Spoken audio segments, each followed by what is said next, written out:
class. I'm gonna share the screen.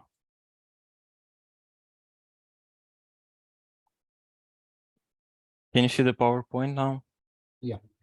Perfect. So let's just review what we covered last class. We talked about the limit of a function, and in particularly, we talked about specific function that describes the slope of a tangent line, right? We determined tangent line as we determine the slope of a tangent line at a point as a limit of a function of a tangent line where 2 points that we are taking to measure the incline rate of the line are really close to each other, right? And we are limiting this difference between 2 points. Am I saying everything right? You remember it the same way, guys? Yeah. And I just want to start today's class with a little review of terms from the last week. So, Yusuf, can you tell me what is the equation for the average rate of change? It was rise over run. Rise over run, yeah. And can you say that in mathematical terms, in equation, how would we write it down? So what letter, for instance, denotes It's y1 minus it was y2. No, step back from the very beginning, like what we understand under average rate of change. Its difference or its ratio. Difference. Yeah, it's difference between what? You said between 2 everything points. right, but let's just paraphrase it, you know what I mean? Difference between 2 points. Yes, okay. And difference between what values of these 2 points? X and Y. Yeah, so X is our, help me with that. X, we have X and Y system, and X in our system, what exactly X? It's not just some random letter. Run. Pardon? Run. I would say X is a variable at first place, right? Sorry, guys, if I'm confusing you, but it's something that we change in order to get an output from our function, get some value, right? So this is dependable, and this is the variable. You see what I mean? Mhm. And when we're measuring the slope, we're basically measuring the rate of change between the y coordinate and rate of change between the x. So this is basically a ratio, right? Yeah. We measure how much we walked in y-axis and how much we walked in x-axis, and we take average step basically per one measurement, per one change of variable. In our case, variable is x. So now when we know this ratio, we know what is the step when we change x to x2. You see, but x2 is equal x1 plus some difference. We can call it delta x, or we can call it h, as we used an example for instantaneous rate of change, right? So Yusuf, after this, when we know that rate of change is the ratio, what would be the next step? So You can say I can write.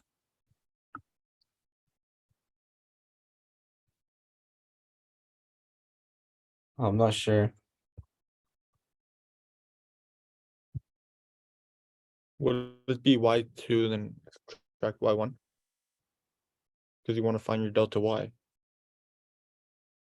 Alan, what is delta y? Y2 subtract y1. You're changing distance in the y-axis. So it's basically, yeah, difference between these two values. Yeah. You're right. And for x, Yusuf? It's the variable. Yeah, and for x, what should we write here?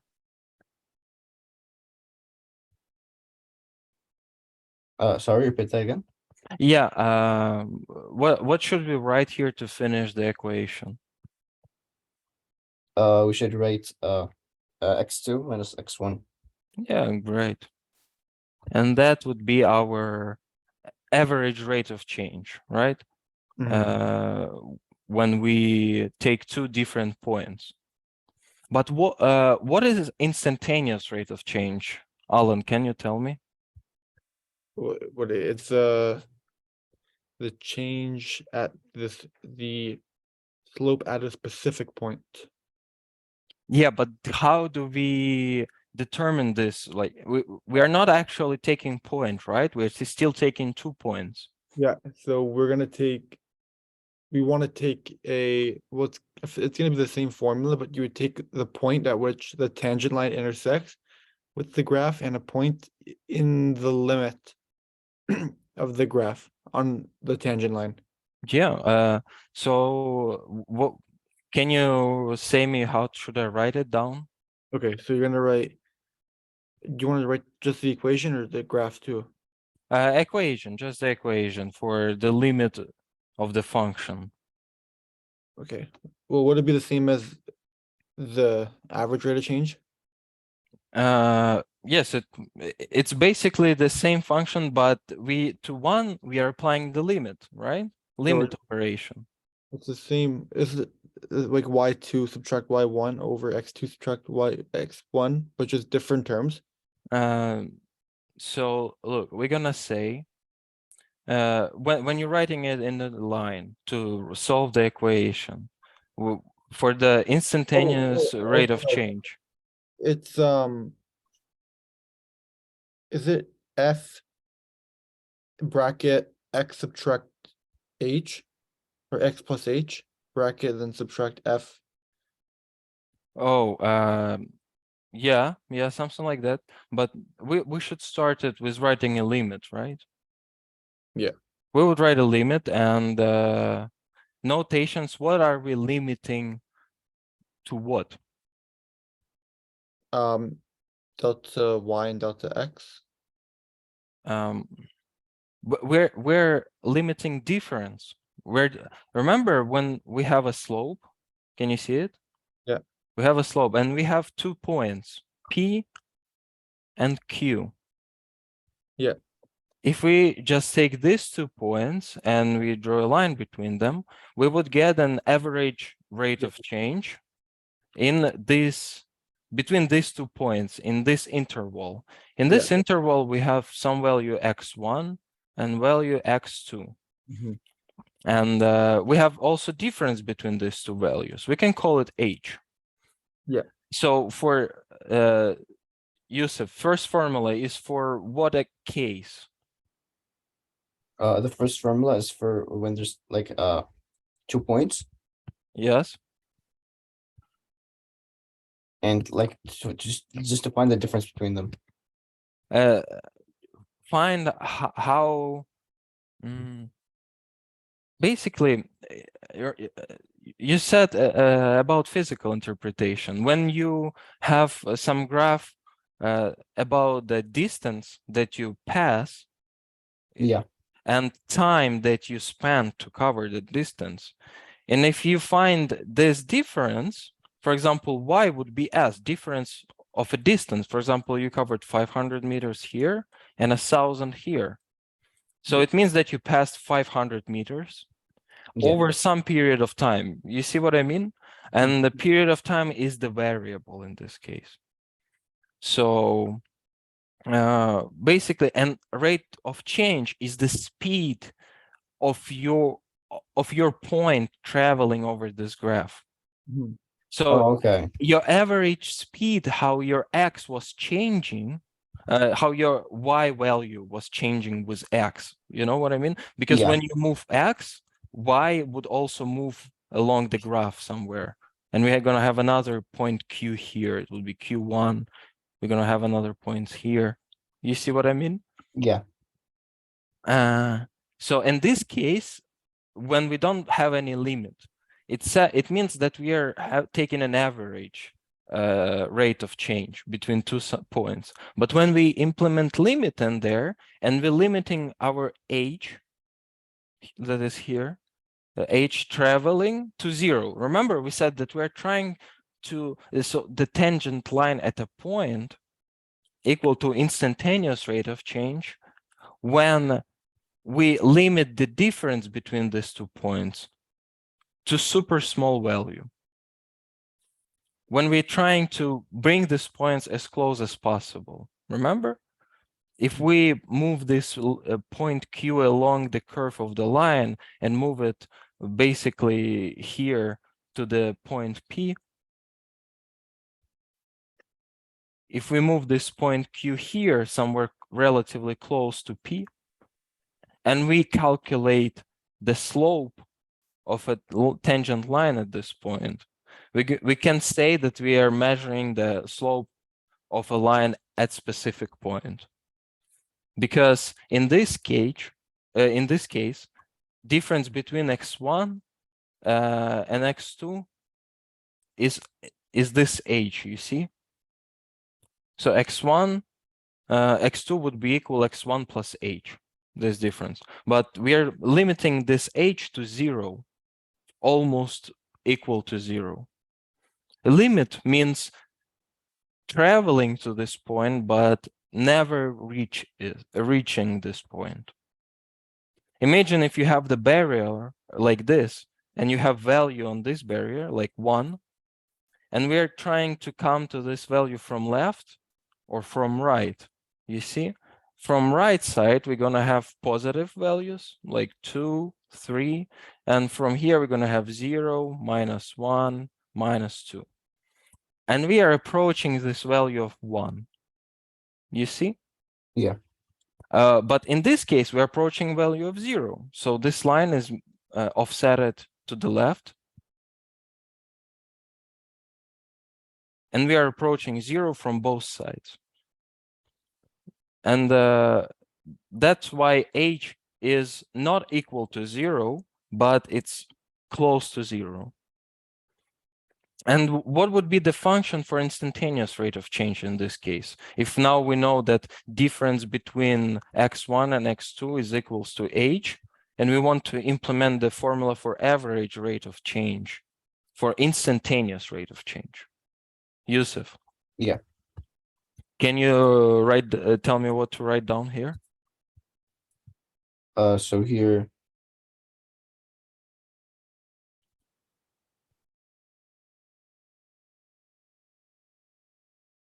So the limit is 0. We're gonna write the first we're gonna write the equation here. What are we going to calculate? What values do we take into account? Like here we looked into difference between delta y and delta x. Yeah. Here we're gonna do the same stuff, but now we applied limitation, limit function for h.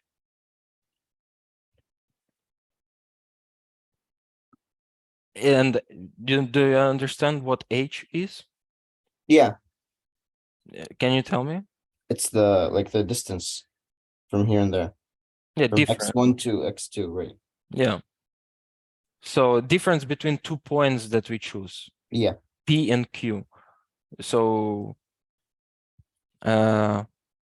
instantaneous rate of change is the limit of the slope, basic function of a slope of a line that consists of 2 points P and Q, where point P is x and y, our point that we are looking into. And Q is the point that we are taking, that we are like basically taking another point on the line. And we make this coordinates for this point x2 and y2, right? Okay. And x2 equals x1 plus h. So this is how coordinate of second point different from the first point that we are investigating. And we know that this h travels to 0, but it's pretty much the same stuff as the slope. Remember, you said that the slope is easy for you. You understand that it's run over rate, raise over run. Yeah. Great. So it's basically the same stuff, but now this is your difference that in run, h is your difference in run. Yeah. Between 2 points. And raise, you're going to calculate basically by using this value for your function. Function is equal to y. You understand that? That y we can represent as some function that depends on x. So for y2, we're going to take this point. For y1, we're going to take a function based on point x1. Do you see this point and this point? And we have the same points in this equation for the slope, for the average rate of change. Yeah. So, but you need to say that this y2, point y2, is going to be defined by the value of x. So you understand that? Yeah. To get some point, you need to set a value for the variable for this point, and then you're gonna find this point. So can you write this formula here for the instantaneous rate of change? So would it be, okay, fx plus h, subtract fx, Wait, would it be negative? which one? So fx minus h, or wait, no. Oh, no, it's f of x plus h. And here it would be x plus h minus x. So can you just write h down there instead of that? Yes, but we're gonna see that we're only writing h after after simplifying this, because this is our x2, you see, and this is our x1. Okay, yeah. You see this Yeah, connection between these two formulas? yeah.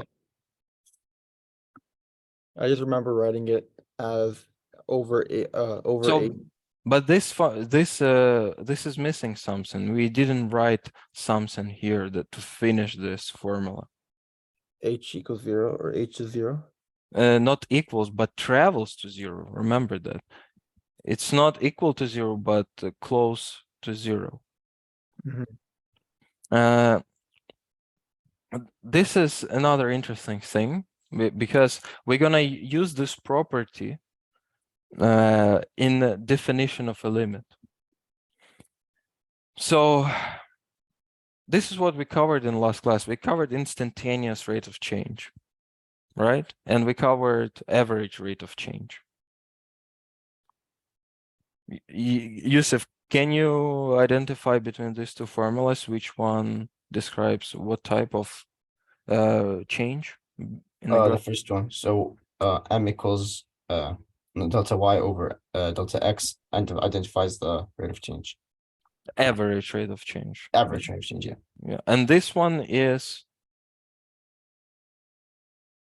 instantaneous. Instantaneous, right? So it's we can say that this is a rate of change at specific point, because we are approximating the value of this h close to 0. So you see, it's not, we cannot say that it's equals to 0. Yeah. But we can approximate, we can travel close to this value, and we can see that if we assume that this is somewhere close to 0, it doesn't affect our function, and we still can calculate the slope at this point. And that's how we're getting instantaneous rate of change. For example, in this case, if I change this value of x1 to, let's say, 5 seconds, can you tell me, and we covered 500 meters in 5 seconds. Can you tell me what would be instantaneous rate of change at this point? Now, let's say this function is set as y is equal to x plus x times 100. Okay. This is the formula for so y is s, the distance, and x is time. Can Mhm. you tell me what would be instantaneous rate of change in this point? At 5 and 500? Pardon? At the point 5 and 500? Yes. It would be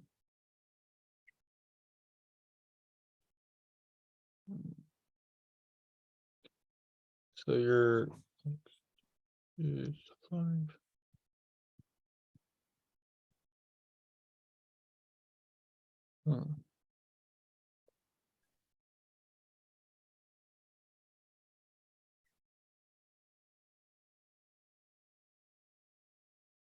Give me a second.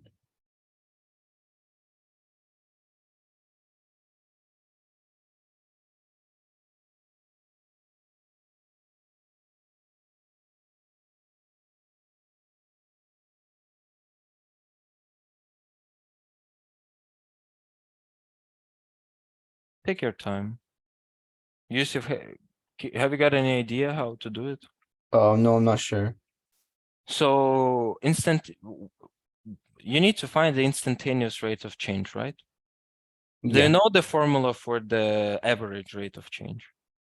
yeah. It's m equals Let's write it down. But using, instead of y and x, we're gonna use s and t. okay. So s equals Okay. delta. Wait, it would be delta y over x, or No, s. What is the letter for the slope? letter for the slope is m. Yeah, so it's m equals. Oh yeah, m equals s over t. S over t, but not just s, Yeah, delta s. delta s, okay, Yeah. and delta t. Yeah. And it's equal to delta s is basically difference between 2 points, right? Yeah.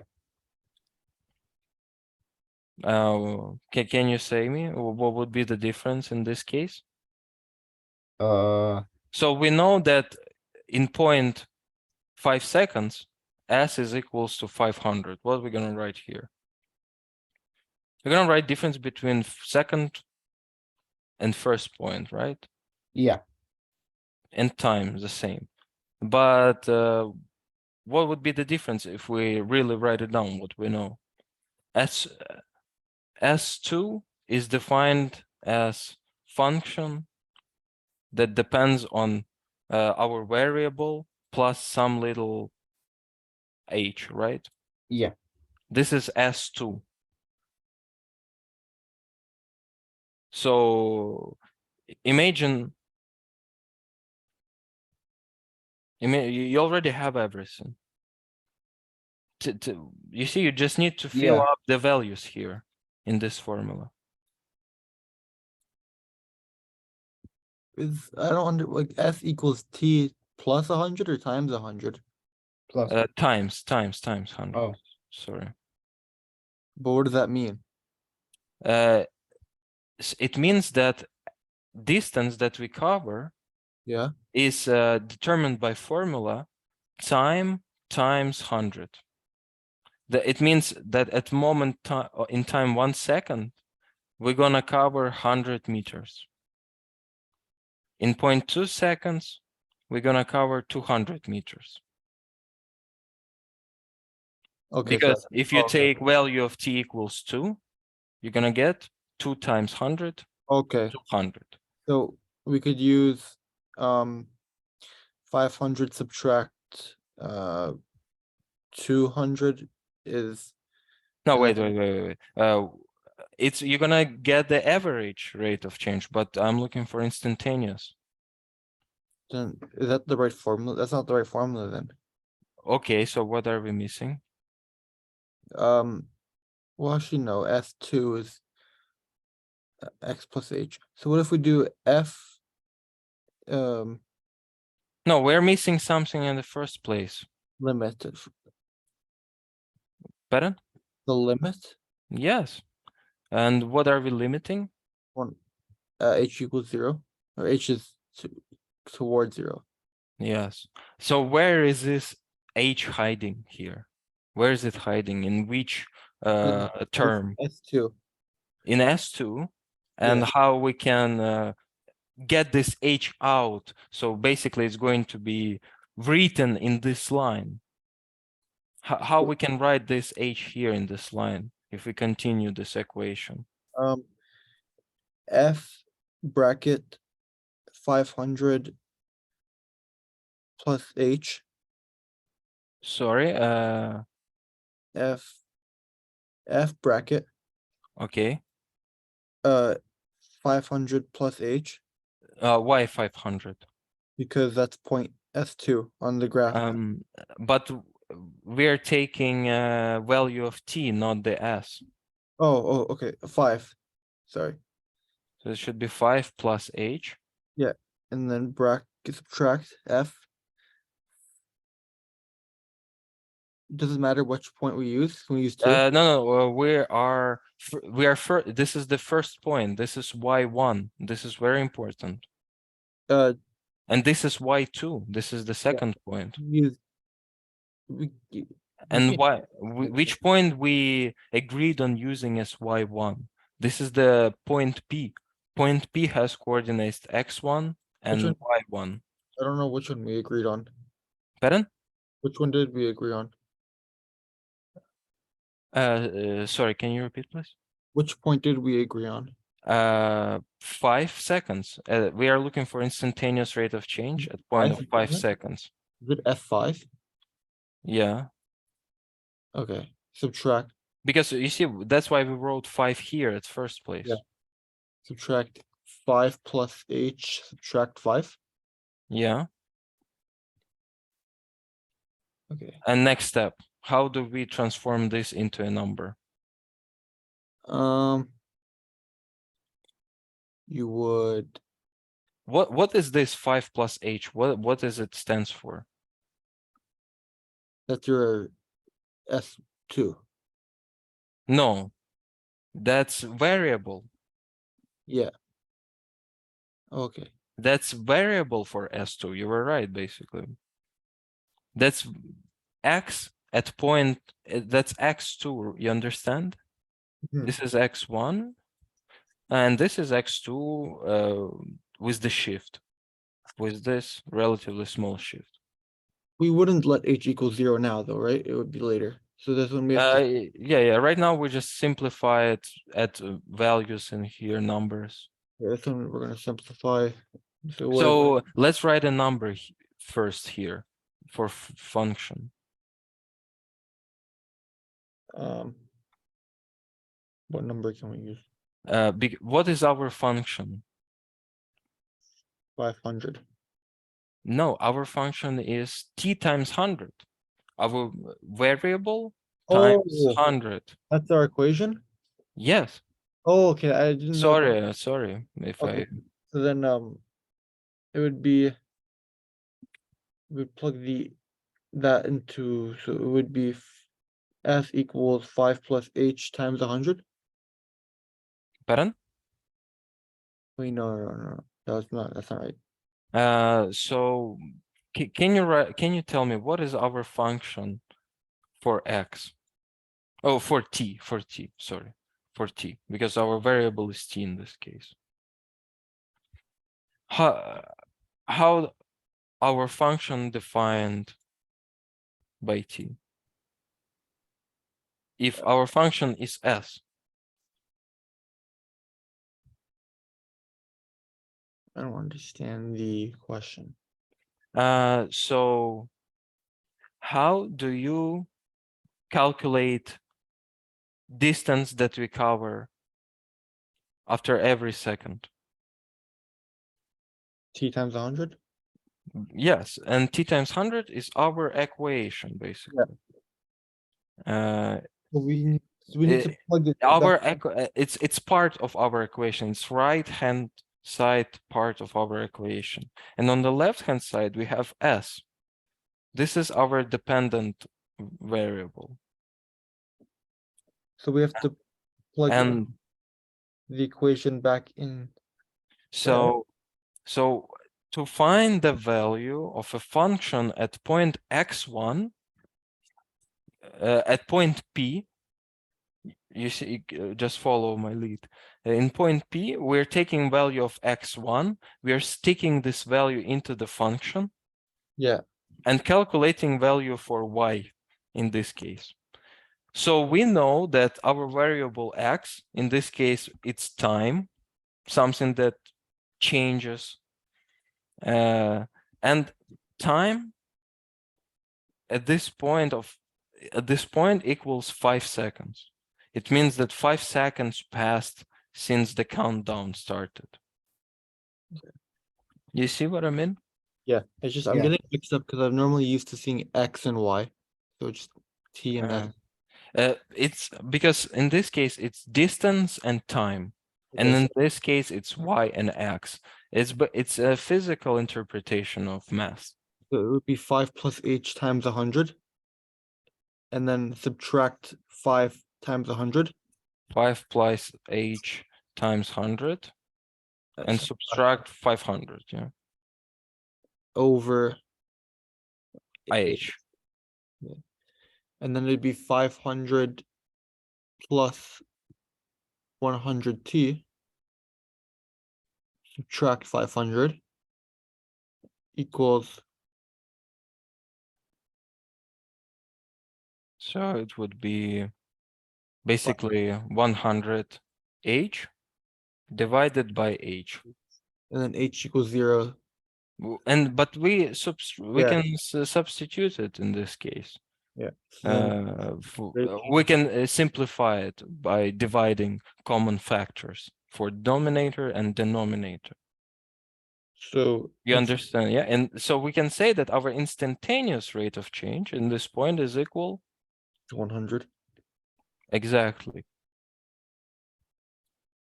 But if you take another example where you're measuring it between, let's say, this point and x2 equals 10, for an instance, between these 2 points, you're gonna measure an average rate of change between these 2 points.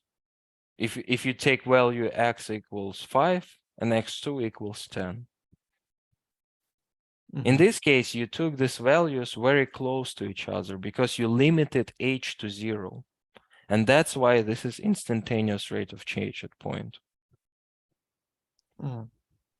In this example, even if you try it with different points, you're still gonna get 100, but only because I provided you linear function. You see, this function is linear and it has constant angular coefficient, basically constant m. If we sketch this graph, it would look like a straight line. It would look like this, with constant angle at every point. So to sum up, am I confusing you with S and T? Yeah, kind of. Just a little bit. But what what rate of change in fact is? In fact, rate of change is a speed of how something is changing relatively in time or relatively to the temperature, for example, because there is an equation that describes physical state of a closed like object with pressure, volume, and temperature. Let's say our pressure is constant value. It doesn't change over time. It just equals, for example, 5. And we have volume and temperature. If we, for example, if we change temperature, if temperature grows, what would happen to the volume? If denominator gets bigger, what happens to the denominator? It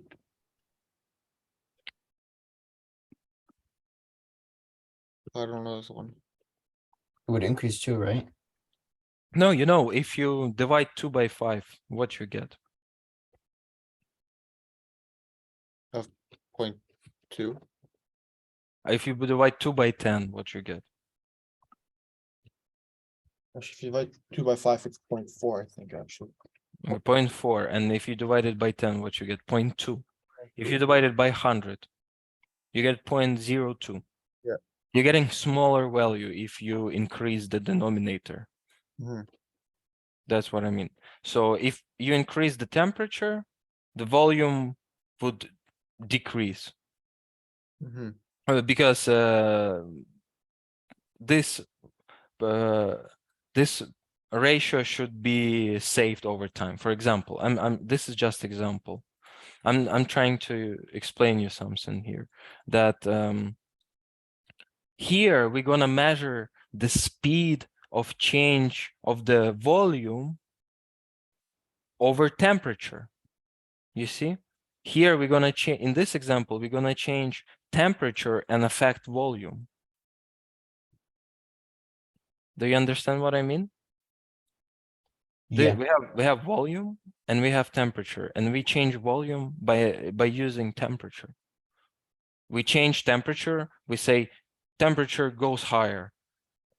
The positive temperature this direction, right? Boom, boom, boom, boom, temperature grows. But we know that when temperature grows, volume decreases. Then the graph gonna go down to the negative side of the volume. Let's assume we start at positive value of a volume somewhere here. And we're gonna have a rate of change between volume here and here relatively to time between these 2 points, temperature between these 2 points.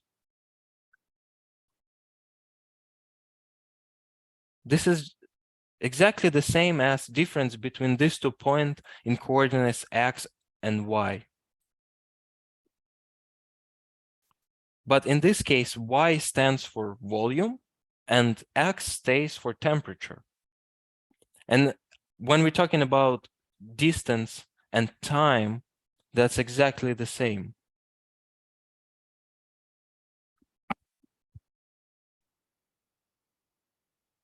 Do you have any questions? No. No. So what about x and y? Just keep in mind that we can change the name of the variable as we wish, right? It's math, it's created by human. Yeah. It's made for our own good, for our usage. It's x and y in general case. You understand? It's like you can replace x and y with other values. For example, volume and temperature. If you have done your home assignment, there are tasks like the car is traveling from point A to point B, you know? And in point A, the speed is 30 kilometers. In point B, speed is 50 kilometers. And these values, it may be kilometers, but for your calculations, it's going to be y or x. Do you Mhm. understand what I mean? Yeah. Yeah. In this case, h, do you understand what h is? Yeah, What is h? well, it's a limitation. Is that Pardon? what- The limitation. It's the no, it's not limitation. Limit function is something different from h. It's not It's like a glu- horizontal, vertical asymptote kind of. pardon? Like our vertical, is it our vertical asymptote? Kind of. Azimuth? It's vertical something, yes. What is it? Oh, vertical distance. Or the vertical. Difference. Why would you say distance? Because you define it as difference. You see delta x. Yep. And you calculate delta x when you just said it, but you said, why can't we just write h? Remember, you asked me why do we write x1 minus x1 plus h? Mhm. Because delta x is equal to h. That's why we can write just h there. Delta x is difference between these 2 points. It's x2 minus x1.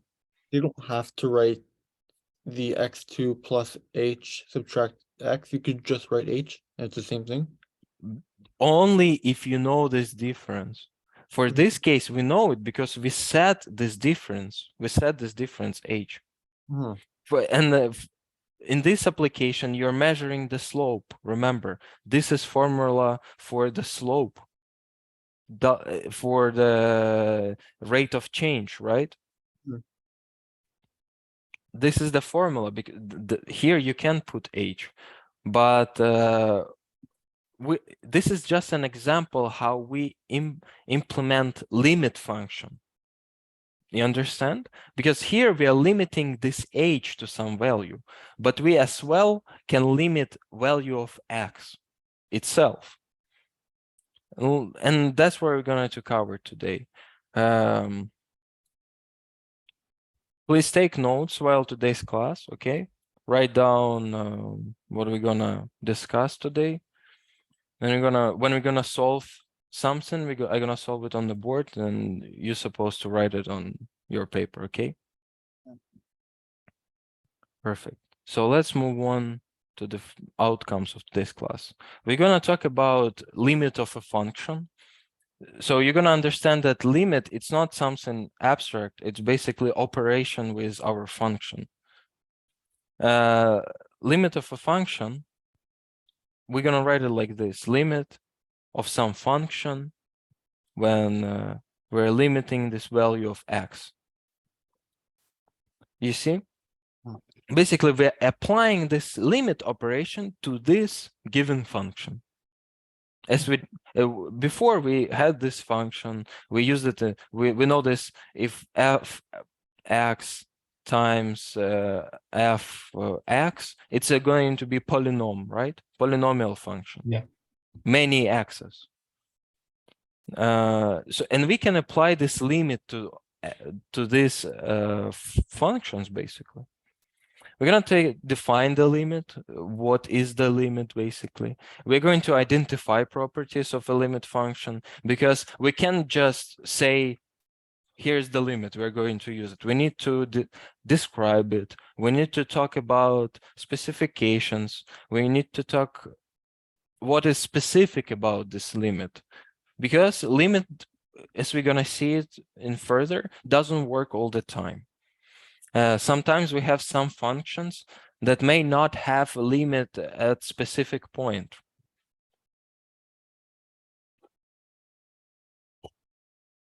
Basically, what we did with the rate of change, we got some value x, right? What is this point that we're taking initially, Yusuf? For the rate of change, we're taking 2 points on the curve. What are these 2 points?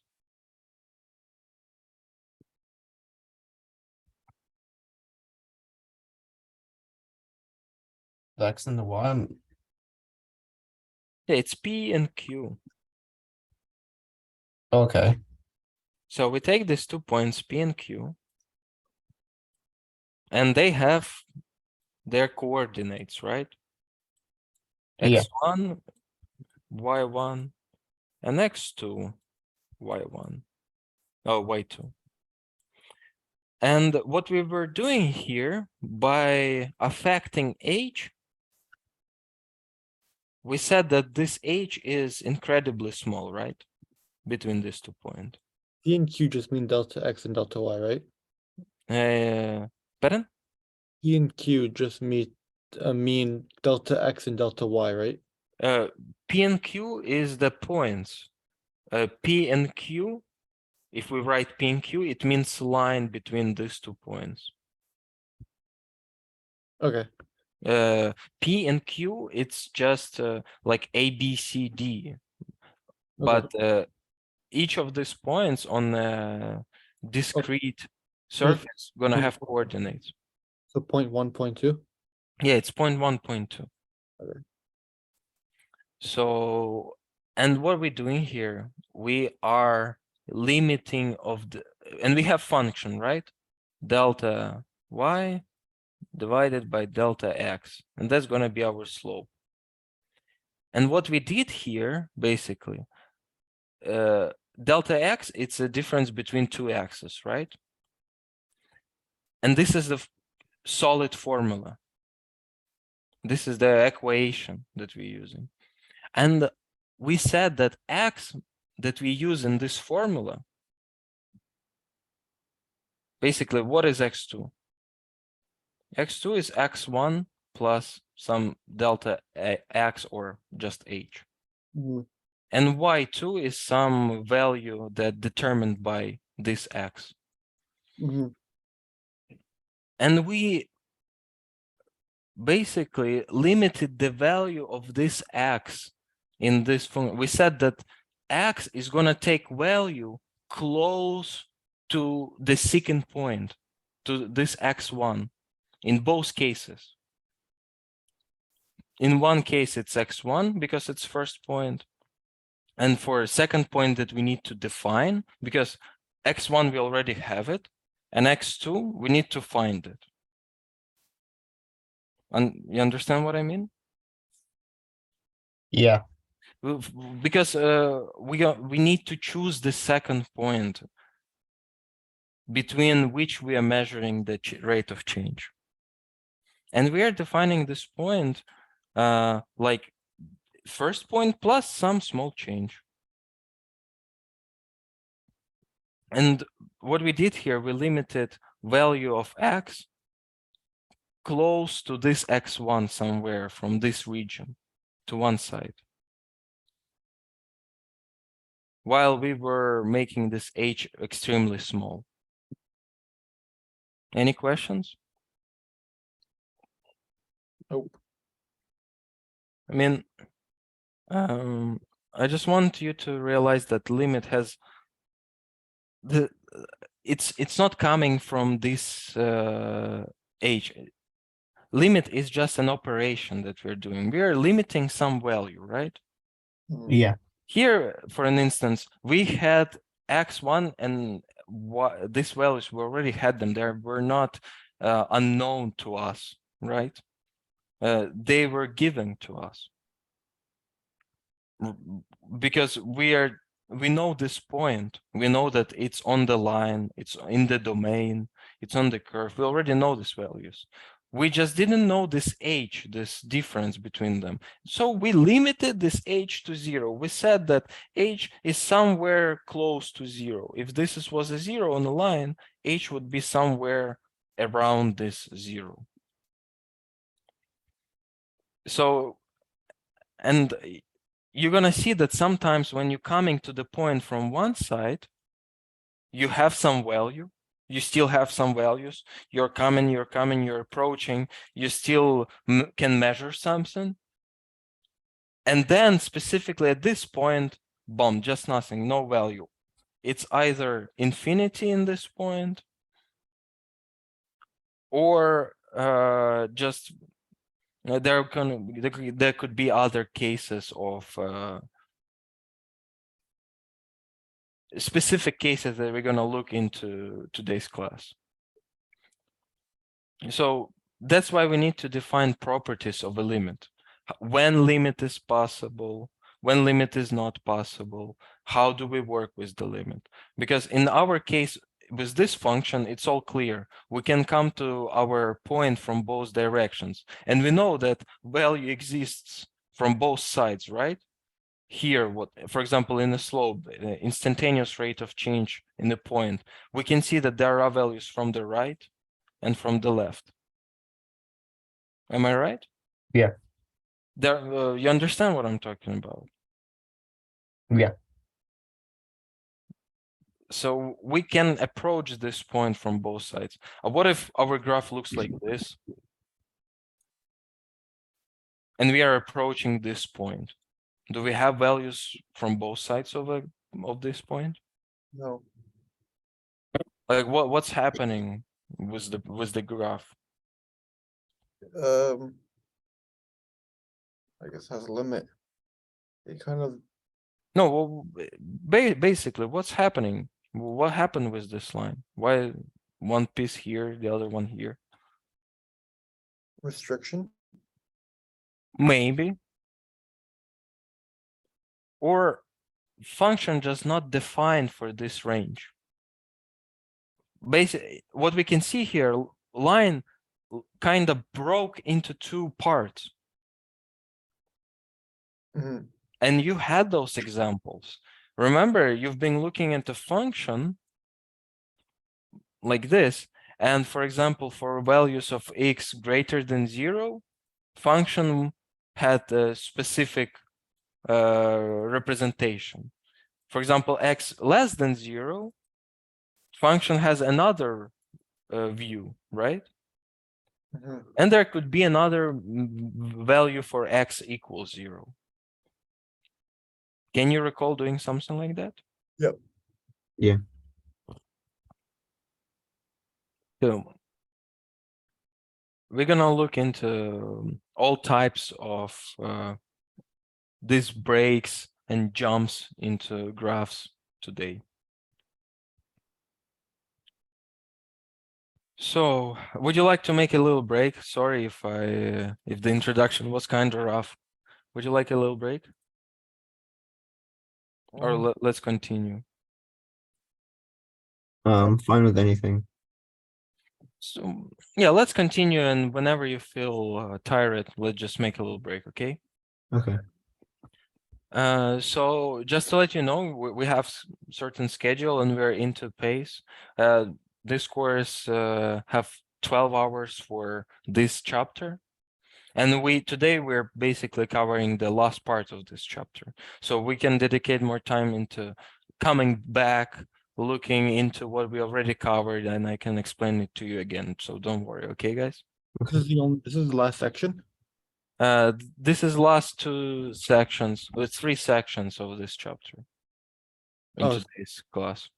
Oh, so we're doing 1.4, 1.5, and 6. Yeah. We're just gonna look through the concept, gonna solve some tasks, gonna practice our problem solving, okay? Mhm. And yeah, let's talk about it later. So limit of a function. Before that, you were limiting h to 0, right?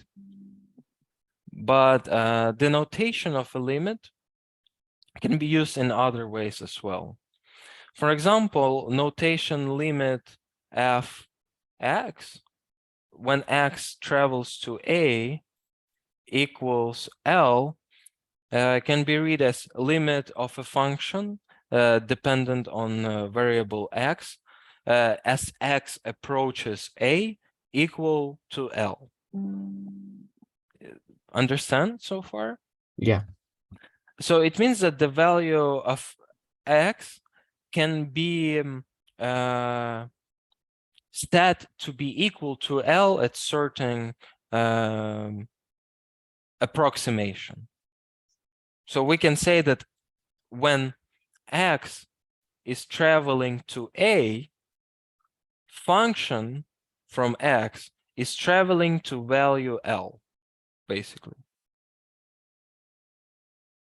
And it's important to understand that x is not equal to a. It's close, as we said. We are approaching this value from both sides. Coming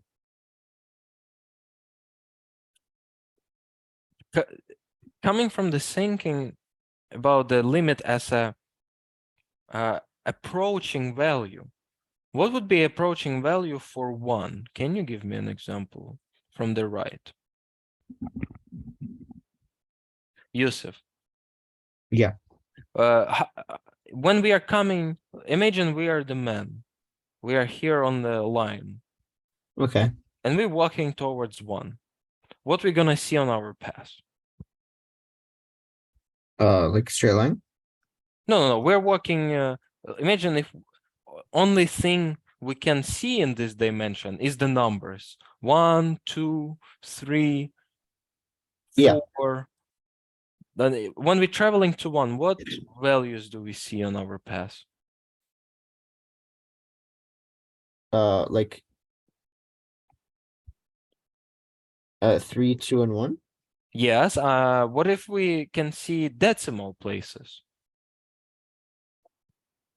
It's gonna be like 3, 2.5, and the extra like that. What about close to 1? If we are really, really close to 1, what values are we gonna see? 1 point. Like 1.5, something like that. 0.1, 0.0001. Yeah, so we're gonna approach at some small distance from the positive side, right? But we're talking about x, right? You remember, because this is, imagine if this 1, this is the value of a. You see, x travels to a. X travels to 1. And from the left-hand side, what values are we gonna see on our path? Yusuf.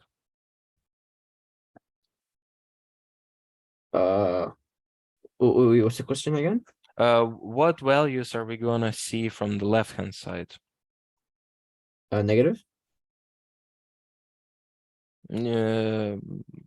This point is equal to 1. Oh, like, oh, okay. So from there, it's gonna be 0 point, something. For example, 0.01. yeah, can be. Well, what would be as close to 1 as 1.001? What would be at the same? What would be at the same distance to the left from 1? 0.99. Yes. So basically, to the left side, we have we're approaching from the negative side. So values here, if we're moving, they're going to grow. And if we're approaching from the right-hand side, values approaching 1 are going to constantly decrease, right? It's going to be 3 here, then 2.5. Blah, blah. It's going to decrease with every step. You understand that? Any questions? Nope. So we define existence of a limit at this point only and only if limiting value L is equal from the left side and the right side. So it basically means that, for example, this is x-axis, right? And we have y-axis. Sorry, I'm just gonna move this side a little bit. So you see, we have y and x axis here. Do you understand this? We have y and x, and y somewhere here approaching 1. Imagine if we have function that looks like this. And you can see that as we approaching this point from the left side of 1, we are going to change values of y, like here. We're going to have y1 here, then for example, y2 here, you see? And eventually y is going to approach some distance at this point, some ya, let's call it. You see? When when x equals a, function equals ya. You understand that? Yeah. When we approach, as we approach this point, we can see that x approaches a from left side, and y approaches this value of the function at specific point as well. You see, it changes over time a little bit, getting closer and closer to this true value at specific point. And we have the same story from the opposite side. As we're moving closer to 1, y is going to reach ya at this specific point. You see, you understand this? Yeah. So as x reaching to a from left and from right, y is also reaching some value from up and down. And we say that the limit at this point exists only and only if this value of y is limited, is traveling to this value of ya from both sides. Because, for example, let's say if our graph looks like this,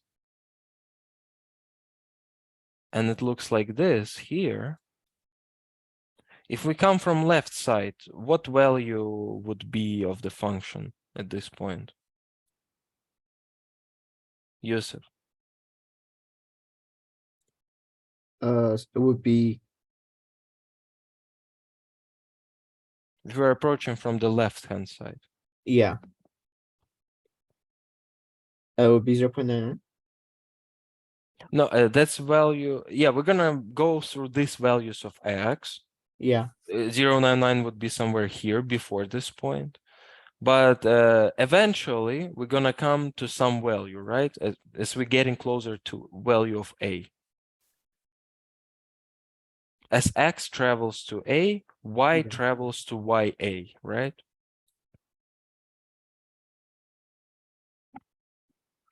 So what will happen from the right-hand side if we're approaching this point from the right side of a graph?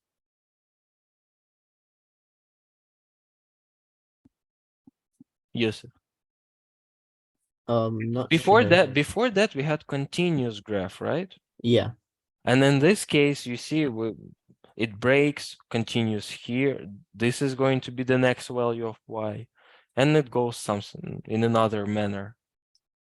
Yeah. So what would be the value when we're coming from the right side?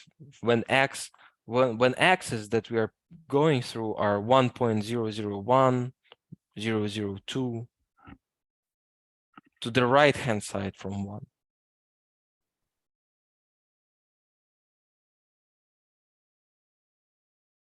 So let me help you out a little bit. The limiting value from one side, from negative side to the left, we're gonna write as limit of x traveling to 1 minus. You see? Yeah. And this is going to be limit of certain function.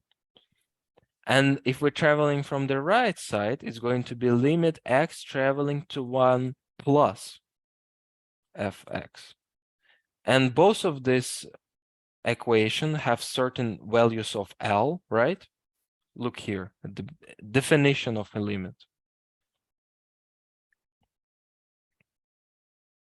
Yusuf, are you with me? Yusuf, can you hear me?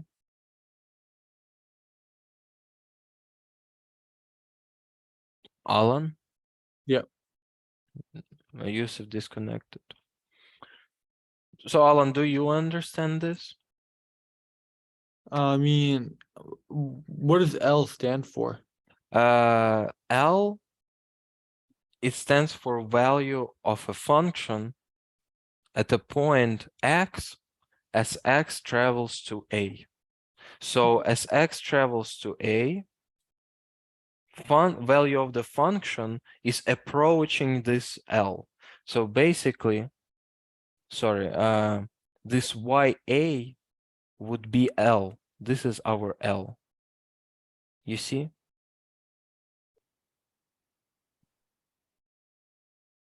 Alan? Okay, so Imagine at this point, when x, let me show you. Imagine we have some function, no matter how this function looks like, okay? Let's wait for Yusuf so I can explain to everyone again.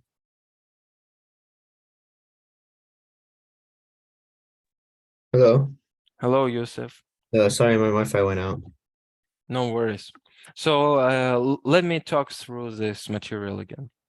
Yeah, So please. this function, limit fx, let's read it together. I would say the limit of a function that depends on value of x approaches value of L as x approaches A. So did you understand what I just say? No, not really. not really. So let's look at in the other manner. Let's say we have some graph. We don't care about how this graph defined for now, but let's say we have specific point here, okay? And in this point, value of x is equals A. And value of L, of y is equals L. This part is do you understand this part?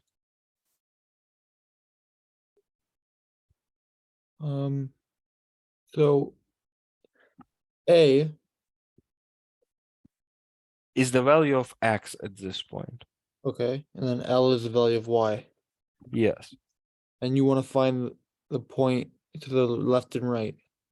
So basically what we say here, we say that our function is the value of x is trying to reach the limit of 1 from the left side. You see? Here we have some x, and it travels to A from the left-hand side. Do you understand what it would mean? What it means travels? Imagine if we have a rail here.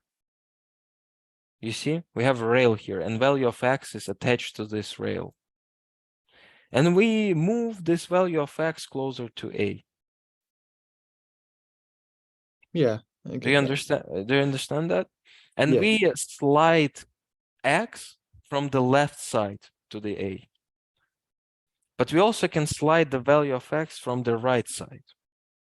In this specific example where x is equal, where x is limited to 1, we're approaching, x is approaching A, which is equal to 1 from both sides. Mhm. From right side, we're gonna face values like 1.001, and from left hand side, we're gonna face points like 0.999. Okay. Mhm. To the left, we're gonna have smaller values, and to the right, we're gonna have greater values. Yeah. So we can see as we move x along this axis. Look, I'm gonna draw this circle. Look, it's like an aim point, you see? So now this is my value of x. Can you see it? Mhm. This circle. As I move the value of x to the right, my value of y would move along this axis to L, right? Mm-hmm. Does it make sense? Somewhat.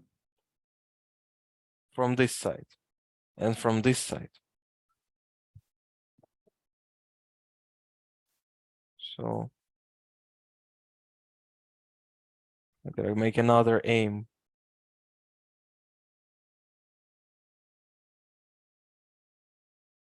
So I take it and I change the value of x from this side, and y is traveling here, but my point on the graph would move like this, right? Mm-hmm. You understand this? Mm-hmm. Point on the when x changes, goes to the right. When y grows in this case.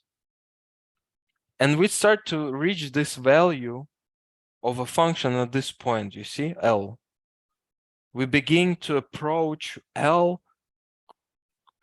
closer and closer and closer from left as x travels to A, you see? Yeah. But what we move from the right side, x goes here and the graph goes here. Can you see the difference in y here?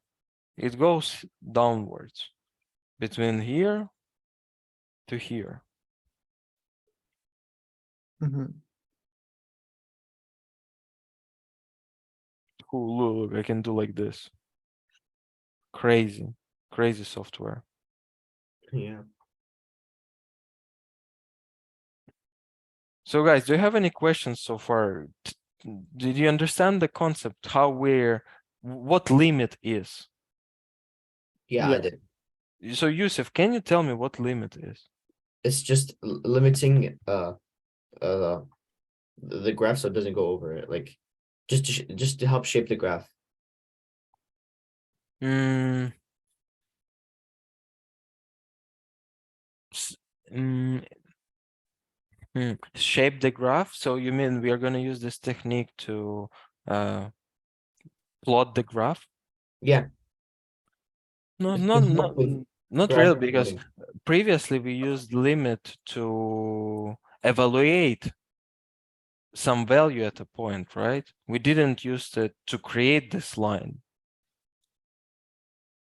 It's like where the value is approaching, like So limit, yeah, imagine if when you apply limit function on something, you say that we are going to try to reach this high hill, yeah, but we're never gonna step on top of it. Like literally, we're never gonna reach the top of this hill. We're just gonna go closer and closer to our goal, but we're never gonna step on it yeah, literally. And this is what we do here. Imagine if this was a mountain. Imagine if this graph doesn't look like this. Imagine if it looks like a hill like this, okay? yeah, You're also going to approach the top of the hill from both sides, right? You can come from this side of the hill. You can come from this side. And the height, your height relatively to the sea level is always going to change, right? yeah, So, and when we're moving towards the top of this hill, how this value changes? If we know that the highest point of the hill is L,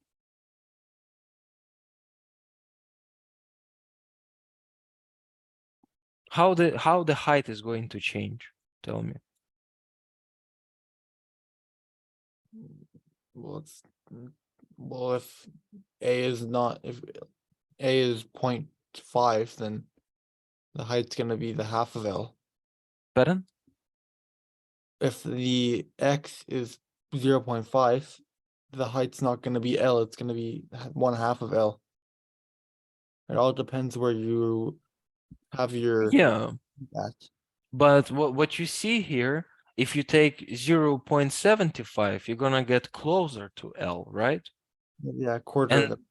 And when you take 1.5 and then you want to take 1.75 for X, what you're doing, you're getting closer to 1, right? Yeah, Left. And as well as here, you had a half of the height of the hill, L divided by 2. Here you have L divided by 1.5, for example. And then you have L finally. Do you get the idea? Yeah. Yeah. So Yusuf, tell me, what is the value L? L, it's a value that we're approaching. Yes, value that we are approaching an end. Yeah. Okay, we're approaching this value. You could also say it's your maximum or minimum. Yeah. Maximum minimums, what? Yeah, you could say it's like the minimum, or no, your max.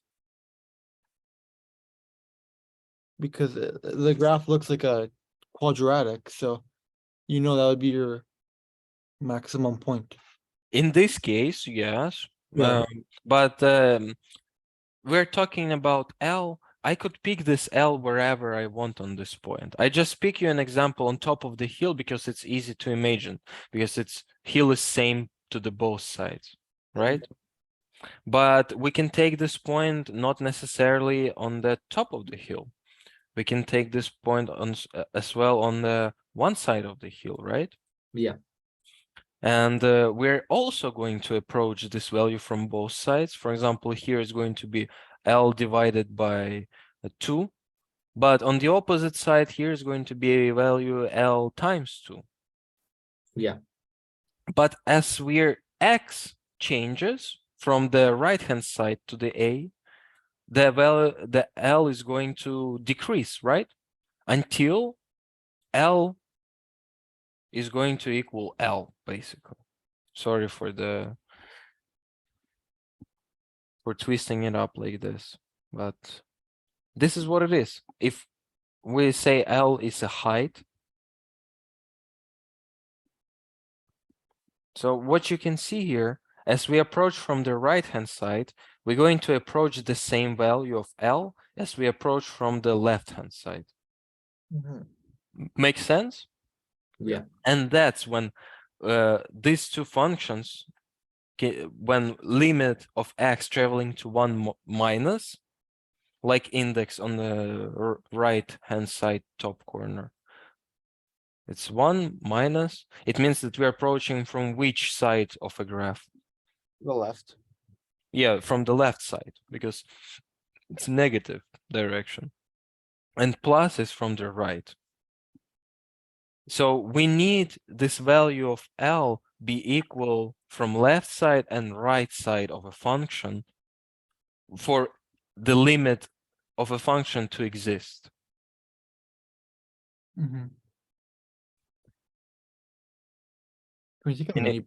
any questions? Can we take a mini break? Yeah, let's take a 5 minutes break.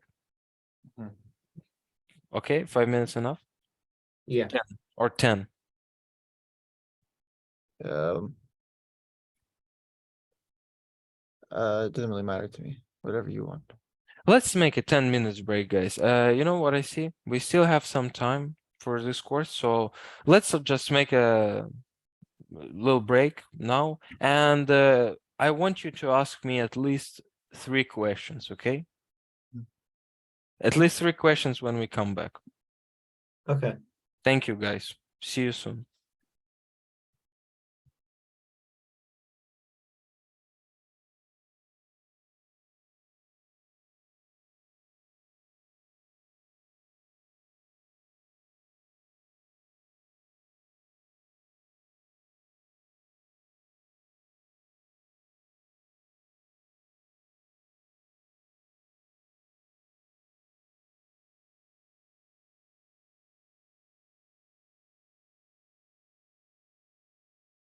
Look an example.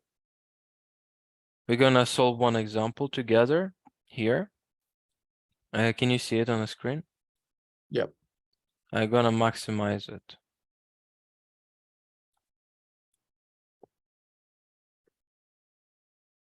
This example. So determine the limit of function x squared minus 1 as x approaches 2. So copy this to your copybooks. Start writing this table. So first column or first row is the value of variable, right? X. And second row is going to be the value of y at specific point x, right?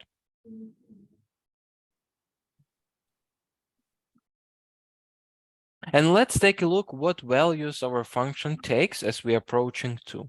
So let's define what value are we going to approach at point x equal 2. Yusuf, can you tell me?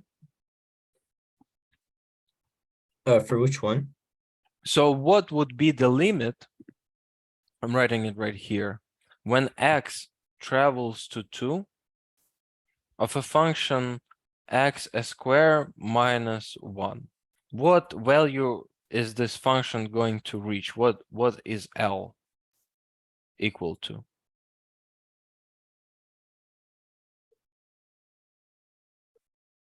You remember before you said you assumed that h was traveling to 0, and you Yeah. just said in the equation you said h equals 0.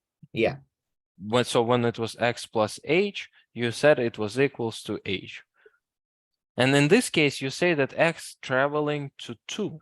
So value x traveling to a,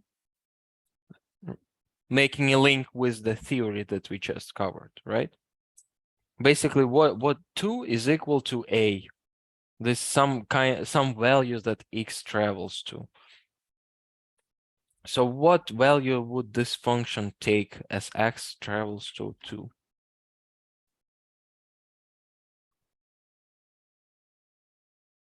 Wouldn't we just plug in the points of x into the equation and then get the answer?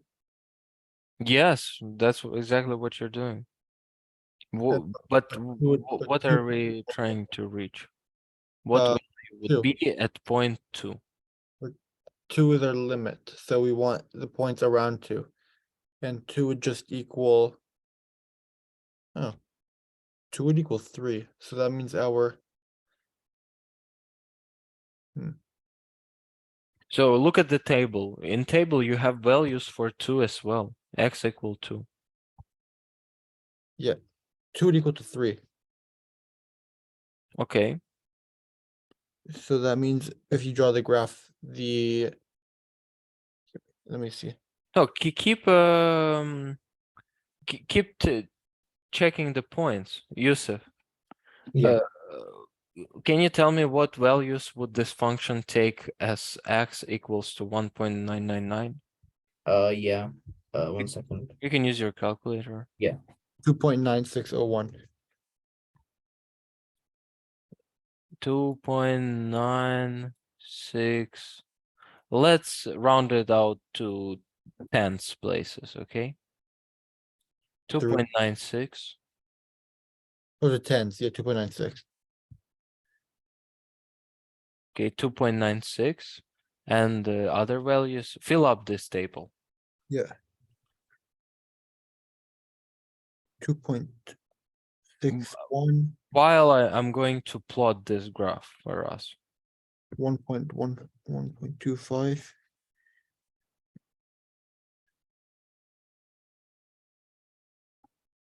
Where's 0?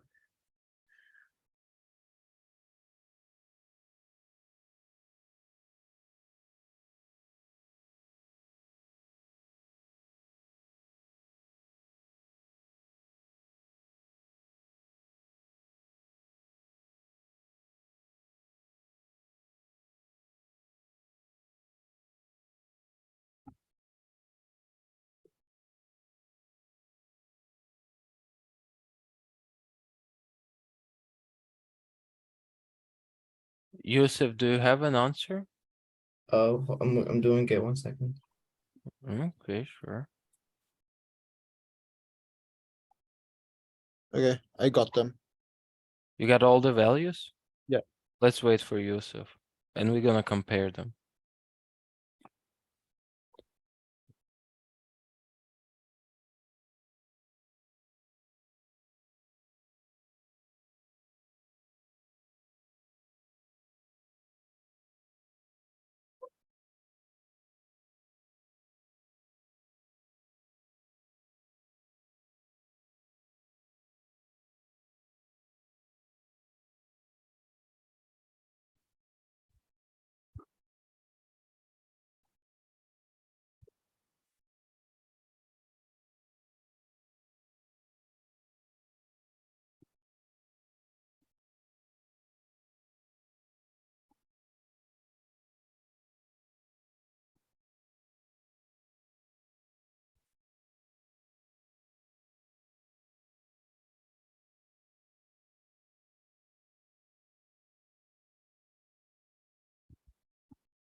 Okay, I got it.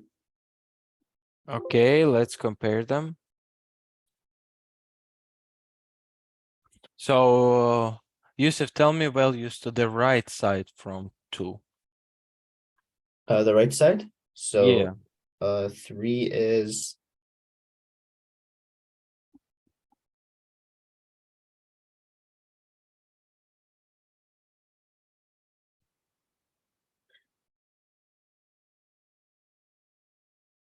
oh, 1 second.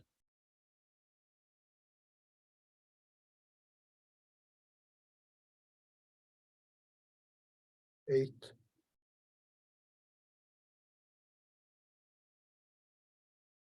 Yusuf, can you tell me how you're trying to find the value for I'm y? just subbing in for X.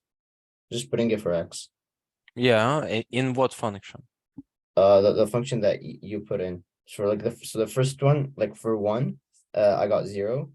And then for 1.5, I got 1.25. Okay, And then I got 2.61. 2.61. Yeah.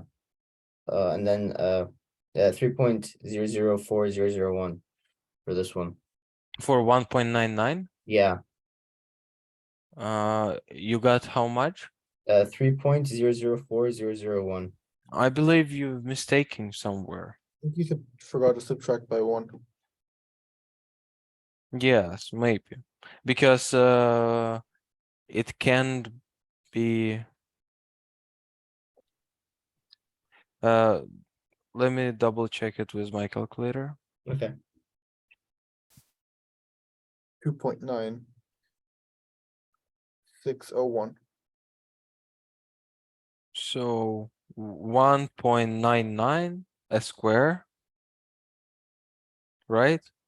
minus 1. I got oh sorry, I don't have camera. No, I got 2.9601. Oh, okay. Yeah, you see, Yusuf, why it is so? Yeah. This one is 3.41. How much? 3.41 for 1.99. No, look, it still should be less than 3, you see, because we are trying to reach this value. If you look at the graph, you can see that at 0.19999, it's still not 3. It's somewhere close to 3, and it's definitely not greater than 3. Oh, okay. So let's try again. 1.999 times 1.999 minus subtract 1 would be equal to 2.996001. Yeah. Yusuf, did you get the same result? Yeah, I got it now. I think I just put the numbers wrong. Yeah. Maybe, you know, human error, it's always okay. But I want you to understand the idea that from when we are approaching this value from left-hand side, in this case, we can see that value is less than 3, but slowly reaching 3. Yeah.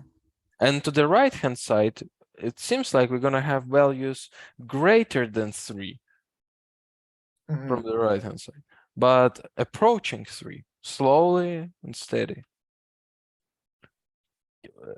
So, Alan, can you tell me the values to the right-hand side in this table? 3.004. Sorry?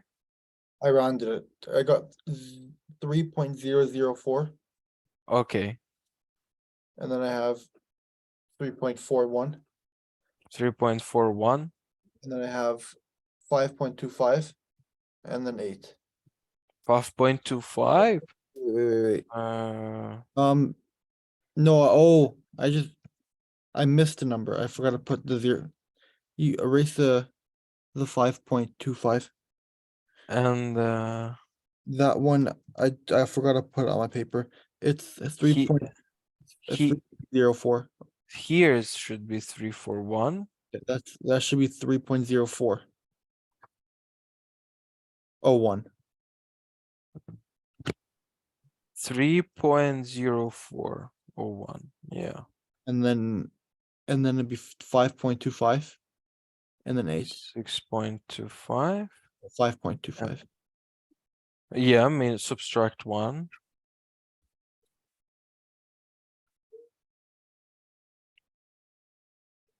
And then 8. 8. And here you can see that we are like when x approaching 2 from left, y approaching 3 from left, basically, right? And when x approaching 2 from right, y approaching y from right. But in this case, if we know axes, they're perpendicular to one another, right? So it means y approaching from top to bottom, when x approaching from right to left, and from bottom to top when from left to right.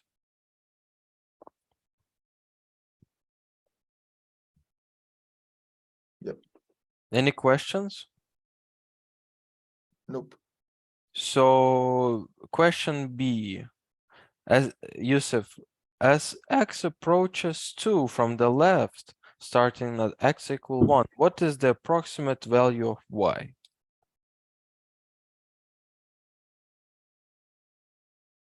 So x approaches 2 from the right. Yeah.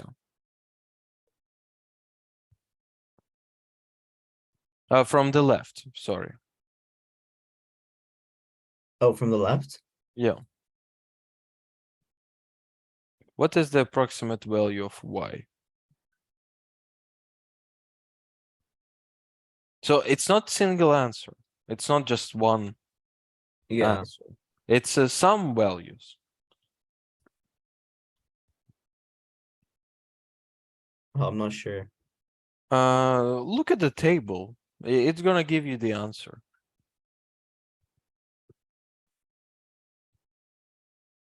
As x approaches 2 from the 2. left. Okay. So starting from 1. Yeah.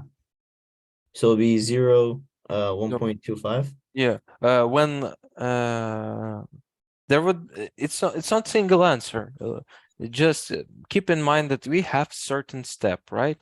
What is the difference between 1 and 1.5? It's half. Yeah. And here we have a smaller difference. It's 0.4 Yeah. in these two values. And we keep decreasing our step becoming smaller and smaller.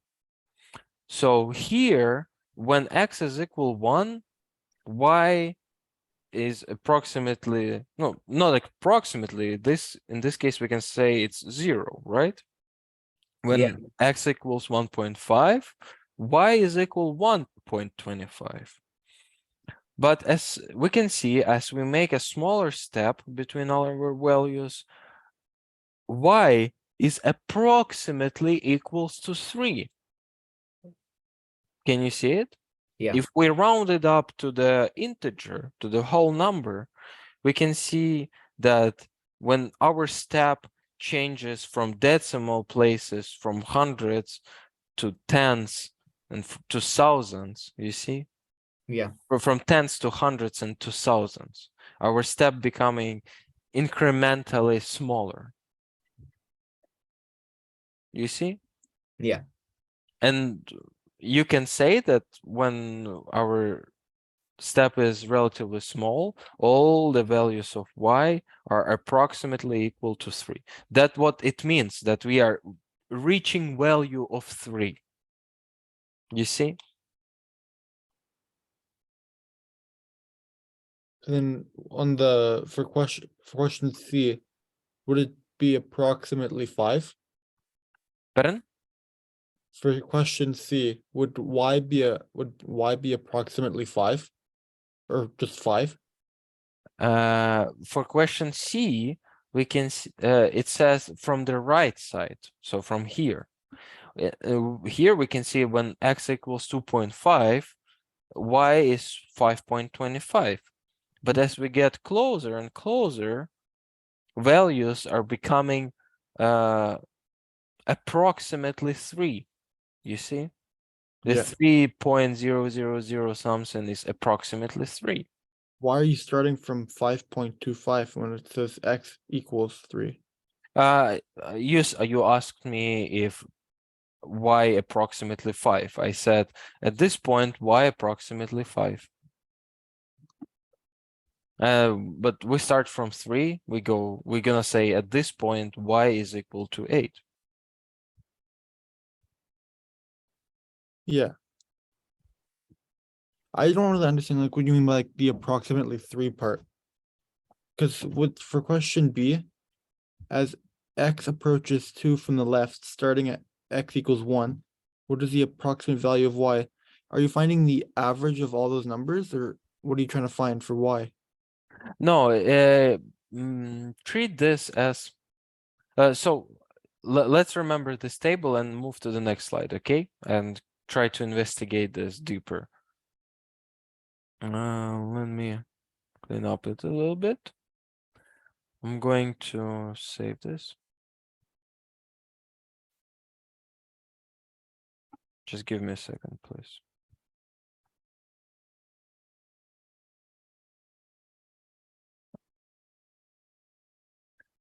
So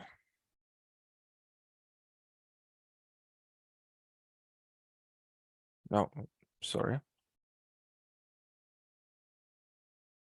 Just give me a second.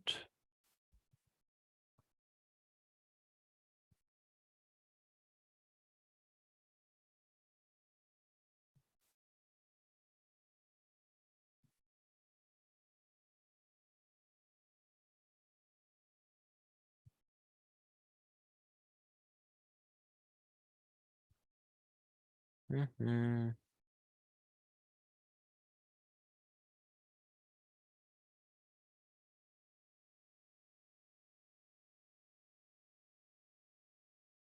So, yep, sorry, I confused you. Let me try to can you repeat your question about B and C? What's confusing you? Well, it says as x approaches 2 from the left, starting at x equals 1, what is the approximate value of y? Is it asking us for the average, or is it just asking us for every term leading up to 2? Yes, basically, when you completing this table of values for y depending on x, you are defining the value of a function at specific point, right? Mm-hmm. But as you deal with the decimal places, you see, when you change your step, you begin to change your step towards the value as well, right? So if here you were jumping from 0 to 1.25, here the step is significantly smaller from one value of y to another. Mm. And for example, in engineering, if you say that your part is 3.001 tolerance, Mhm. But for you, the most important thing is for part to be 3-inch. Mm-hmm. So you say it's approximately 3-inch, but we can say we can approximate it only if this this 1/10,000 doesn't matter. If it would be this value, then we cannot approximate. But in math, you know, if you have 5.9 and you say we want to round it up to integers, we're going to round it up as 6, right? So in these cases, when you get a value of function 1.25, you're not supposed to round it up because it's solid value. It's not close to 2. It's more close to 1 than to 2, but 25 is still a lot, right? And here we have 2.999999 something. And Oh. we can say that in this range, when we start approaching 2 from the left, in points 1.9, 1.99, 1.999, we say that the approximate value of y for all of these points is going to be 3.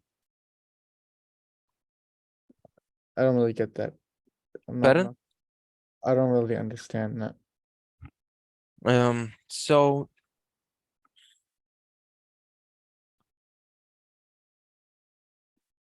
So we're starting at x1. I believe you want to move like step by step from the initial point. Okay. When we know that x equals 1. What- So you ask me first, yeah. What does y equal then? For the question B, what is the value of y? The answer for this question would not be the single value of y. Answer for this question would be a statement. So would it be And the statement would say that as x approaches 2 from the left, the value of y consequently approaching 3. okay? So it's not one answer, it's just consecutively increasing to 3. Yes, and we can say that as we're getting closer to the value of 2, the approximate value of y is equal to 3. This is what defined by the limit function, basically, right? When we say that limit of a function when x traveling to 2 from left side minus, right? Mhm. And function is x squared minus 1. That this limit would be equal L, right? And this L in this case is equal 3. Okay. So That we part- say as x travels to 2 from the left side, y travels to 3. Okay, that part kind of overcomplicates it. So what I just so as if it's from looking at the chart, as x approaches left, starting from 1, the chart is gradually or consecutively increasing or gradually increasing up to 3. And then for question C, as it approaches 2 from the right, it would be 3 gradually increases until it equals 8. Right? Uh, uh, but we are moving from the right side, so we Okay, are so moving from 8 is the gradually decreasing till it equals 3. yeah, basically. Okay. Well, over the change of the variable. Mm-hmm. Okay.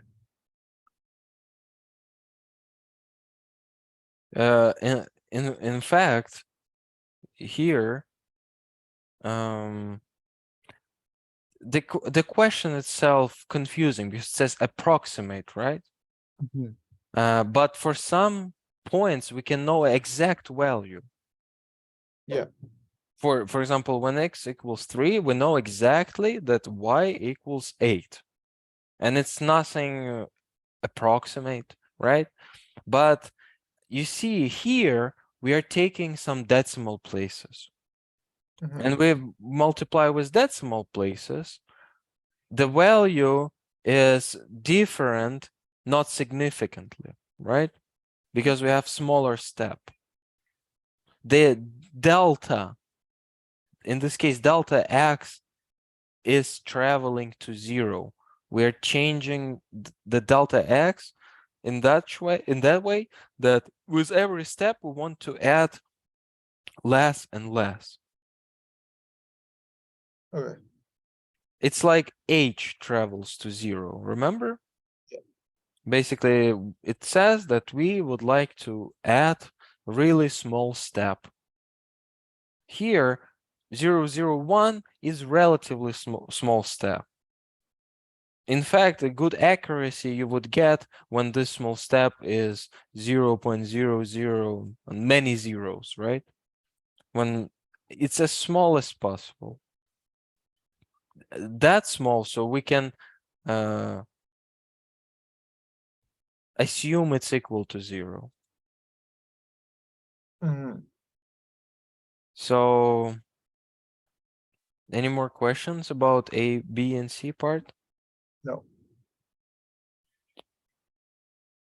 So I graphed this exponential function, right? Yeah. Yusuf, can you tell me how we can define vertex for this function? For this graph, yeah. Uh,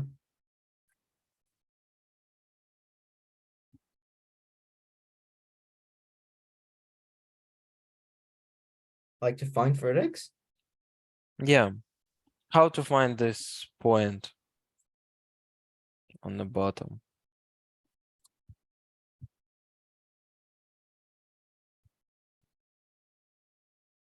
The symmetry axis.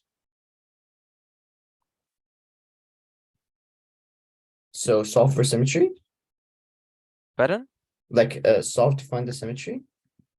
Yeah, basically.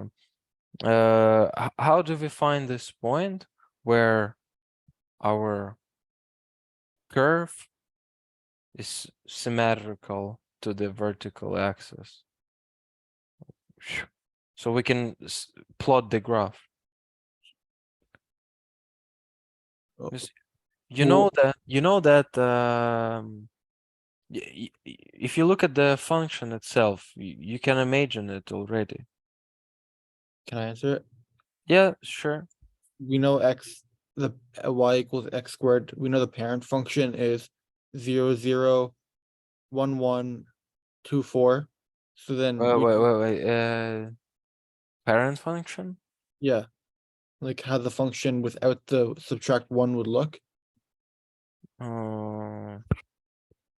It would look y equals x square. Yeah, y equals x squared. The parent function, the points would be 0, 0, 1, 1, 2, 4. But because there's a subtract 1, we have to translate it down 1 unit. So then it would look like that point would be 1, 0. This would be No, 0 minus 1. 0 minus 1. Yeah. And can you show on this graph the question E? Using arrows, illustrate that as we choose a value of x that is closer and closer to x equals 2, the value of y gets closer and closer to value of 3. Oh, can I? Yeah, you can draw. I'm gonna clear up it a little bit. How would you illustrate it? Like that.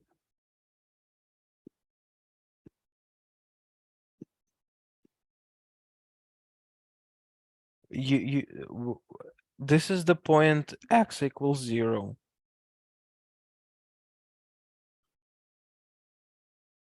Using. Wait, so what was the question again? Using the point. Using arrows, illustrate that. Oh, sorry. You're right. It would be, sorry. It would go up like that. And then this one, if we're going from right to left, it would go down here. This is the point is going to travel in that way, right? Yeah. What about x and y coordinates?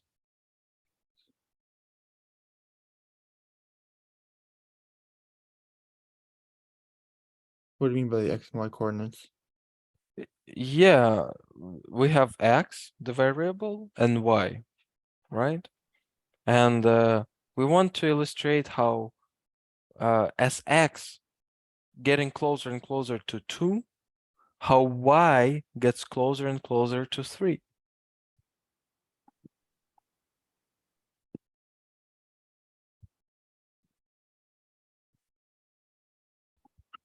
Okay. So this is, look, I'm gonna help you. You have this illustration of a movement of a point along the graph, right?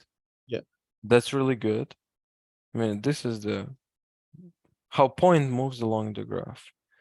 And now from here, we're gonna show how x moves along the graph in this range, right? Like And that. how y moves along the graph in this range. Okay. So Basically, you want to make a triangles here. would it be like this? And then like that. Almost. Oh, wait. 1 to 2. Okay, and then this one would go from 2 to 3. Okay, let me erase this one. So show me vertical arrows for x and horizontal arrows for x and vertical arrows for y. Okay, so this one, that's y.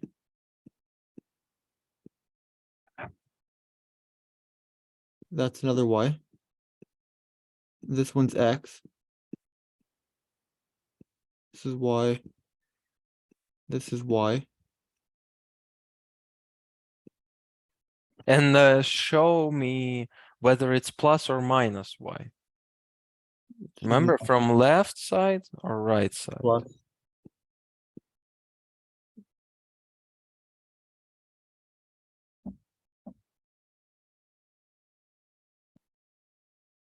This is negative. And then.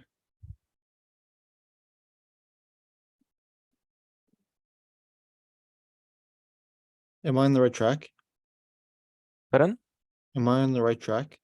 Yes, yes, exactly. You I have just one. You can put them here, or you can put them on the axis. You see, to clear it away from the general drawing. Put it on the axis. I just don't know where the positive x would go and what direction it would face. It would approach from the right to the left to this point. This? So positive from right, negative from left. Like that, right? Yeah, but you write not plus x, but rather X. x plus. Oh, as an- And the same one for y. okay.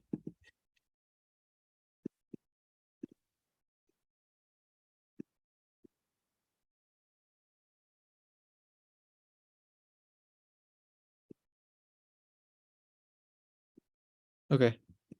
So now let's remember the definition of a limit. Limit of a function as x travels to a, it equals L, right? Only if the limit of a function is same from both sides as we approach a for x, right?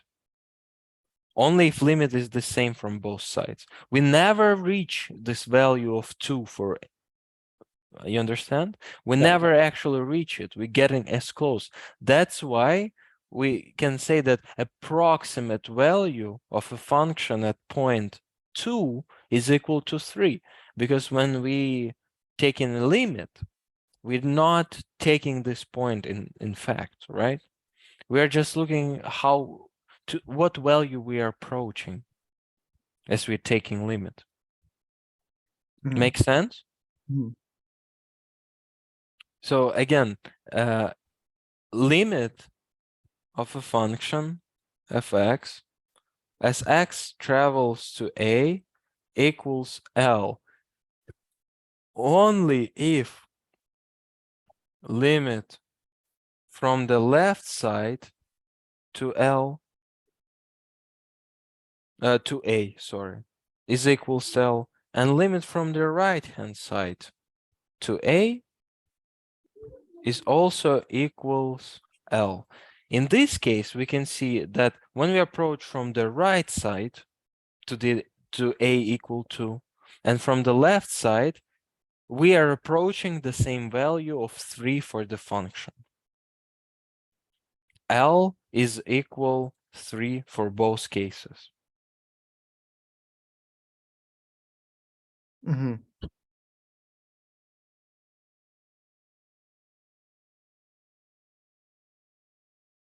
So can you explain me now why limit exists as x approaches to? Yusuf, would you like to try? Sure, yeah. So finding limit? Yeah, can you explain why limit exists as x approaches to? Okay, And what is the approximate value of limit at this point?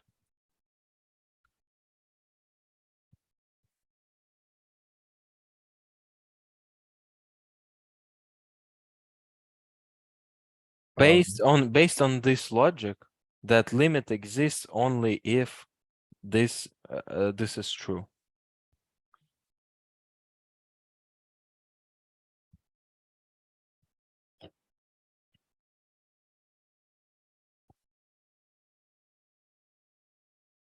Don't worry, in your words. Sorry, maybe I'm here we don't have any restrictions about right and wrong answer. I just want you to try to explain it in your words. Imagine if you are the one who's discovering this phenomenon, right? How would you describe it? like the limit like exists because y approaches 2, and like as the values of the function approach a specific number, like it gets like really close to 2, Like it's there, like the y gets really close to 2, but it doesn't like go past it. Mm-hmm.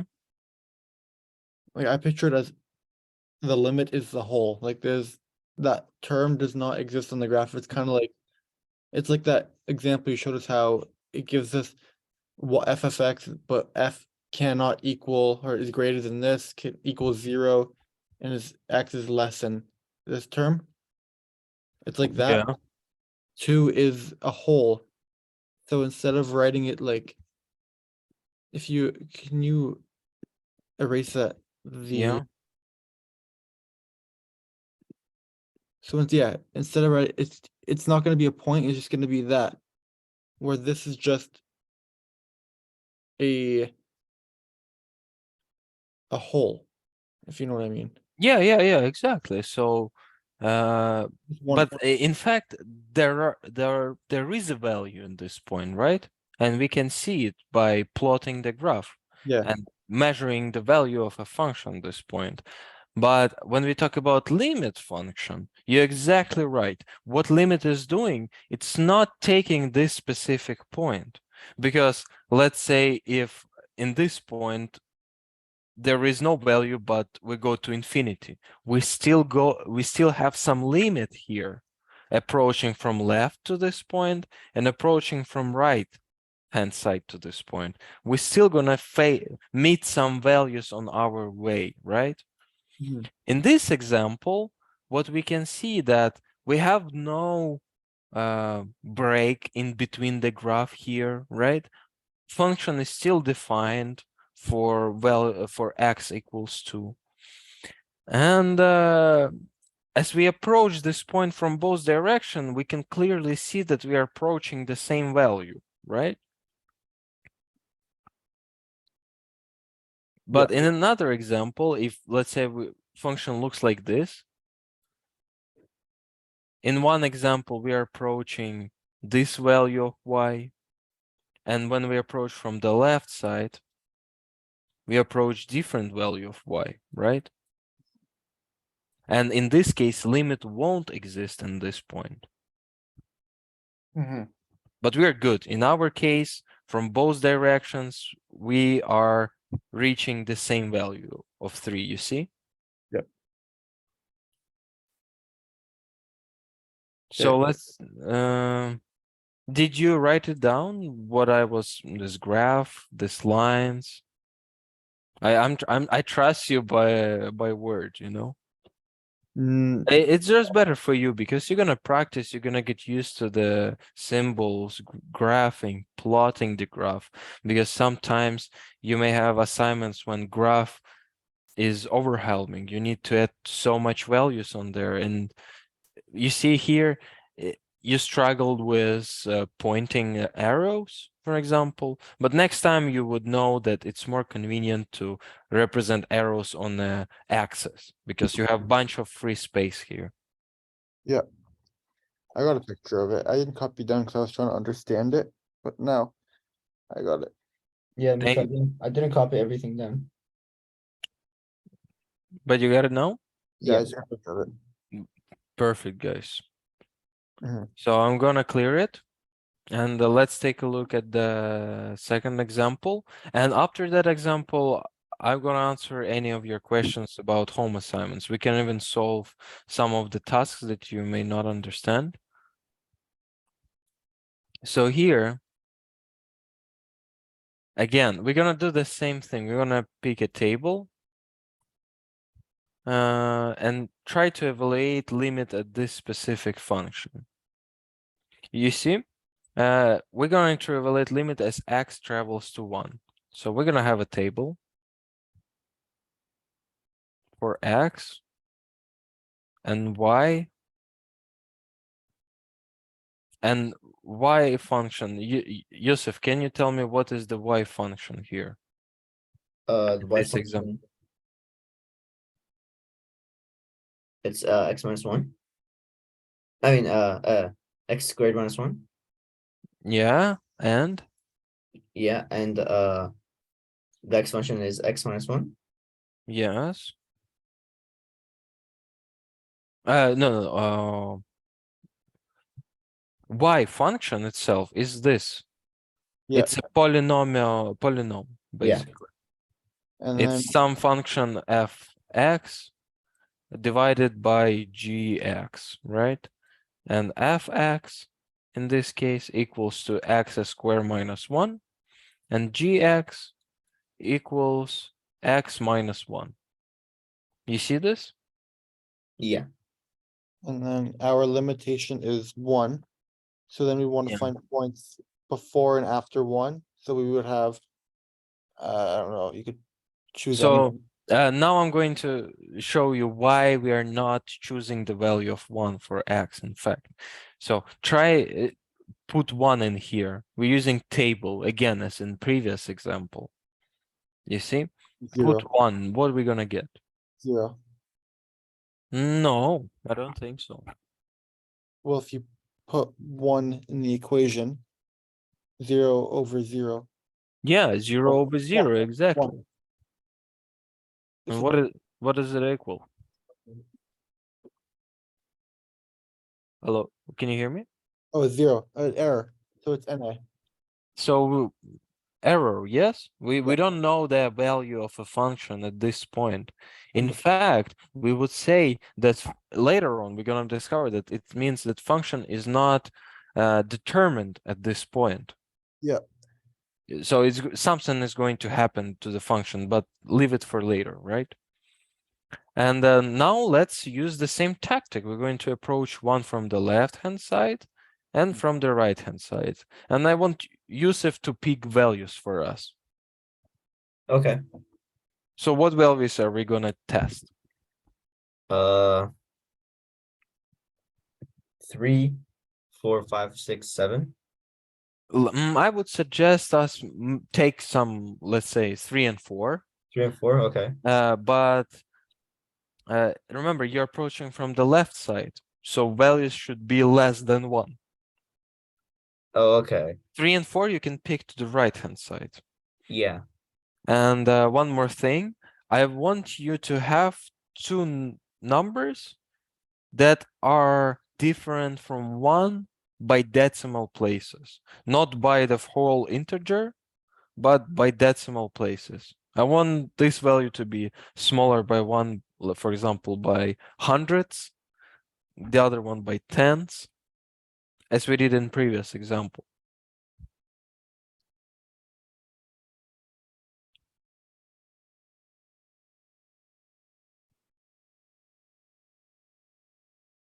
So as we did here, you see Yeah. these values in the table. Choose relatively similar values, but considering that we are approaching 1 in this case. Approaching 1. So the number should be lower than 1, right? Yeah, Okay, so like 0.5, okay. 0.9, 0.5. Then it should be 0.9, okay. 0.42, I guess, or 0.3. 0.3 is less than 0.9. We should get closer to 1 with Closer to every 1. step. So 0.99, Yeah, 0.999. yeah, it's gonna work. Yeah. And for the right-hand side? Now it should be over 1, right? Yeah. So 3 Right away or or 1.5. I would take even smaller because you see we're right next Oh to yeah. 1. Yeah. Get as close as possible. 1.01. Yeah. Yeah. 1.01 Okay. and 1.1 maybe, Okay. and I guess 1.5. You will, as you wish, we can choose any point. Because we already covered this close range Yeah. one. Here we can test it. Let's make it 1.5. Okay. And let's evaluate the function for these points. Can you do that? Yusuf, you do for the right hand side, I'll undo it for the left hand side, and we're gonna put our values together. Okay.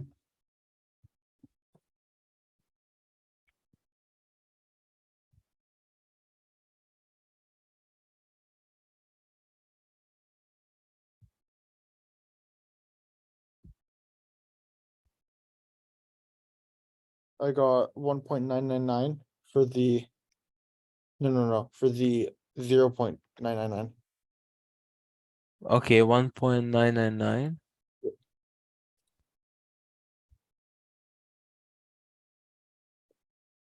Okay. Are you sure? Well, let me. I'm So gonna- you I'm you gonna check you it again, but for right now, that's you what I did have. it like you did it like this?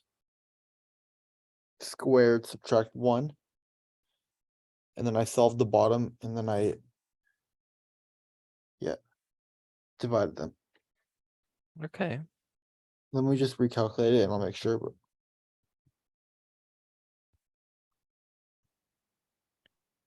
Because it seems to me like it may be negative value.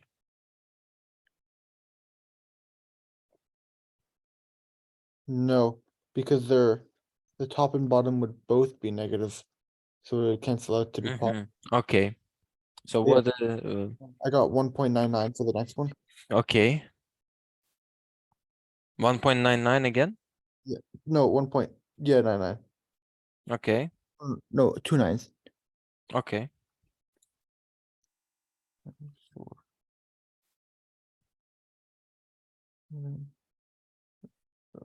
And then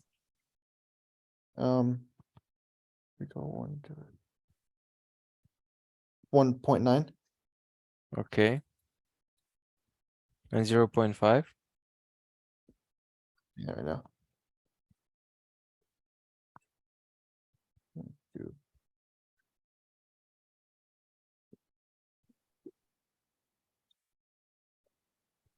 1.5. 1.5. Yep.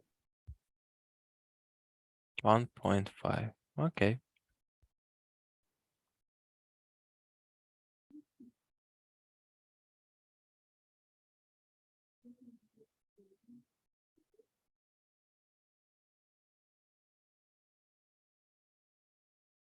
So Yusuf, what about right hand side? The first one is 2.001.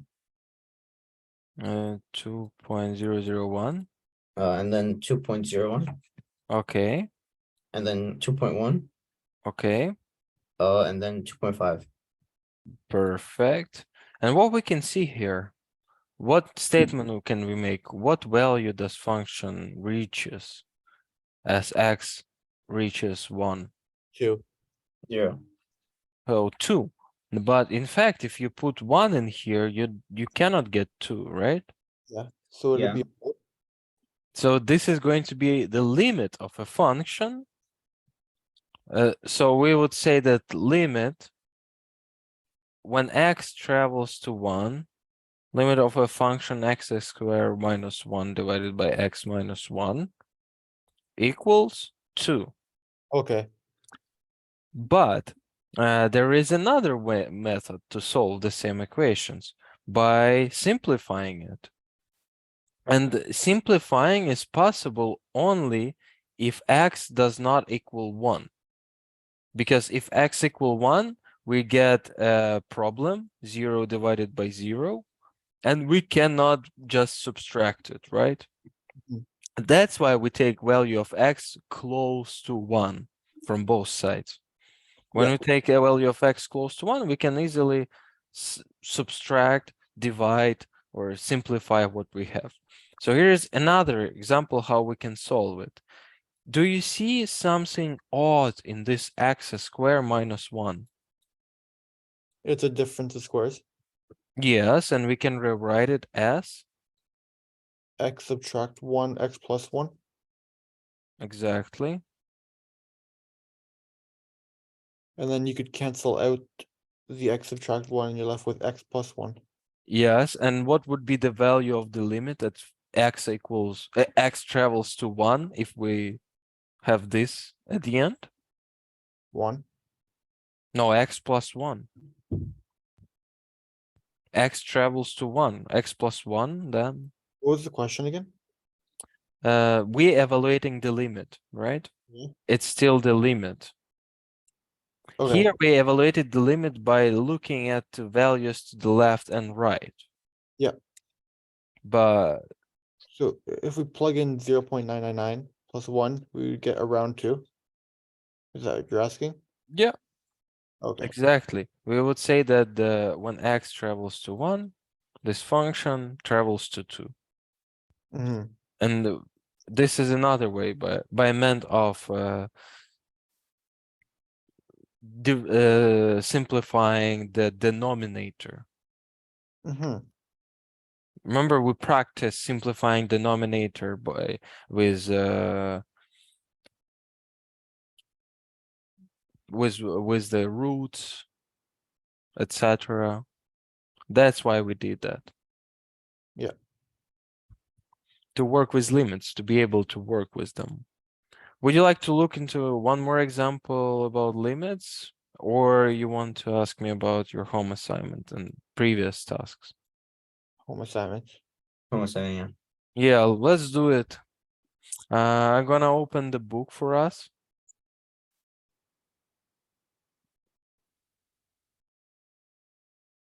Can you see this? Yeah. So to what page should I go? Oh, let me just check. We already finished our class, guys. So whenever you feel like you're done, we can finish. I would say we can have more like 20 more minutes look into your questions.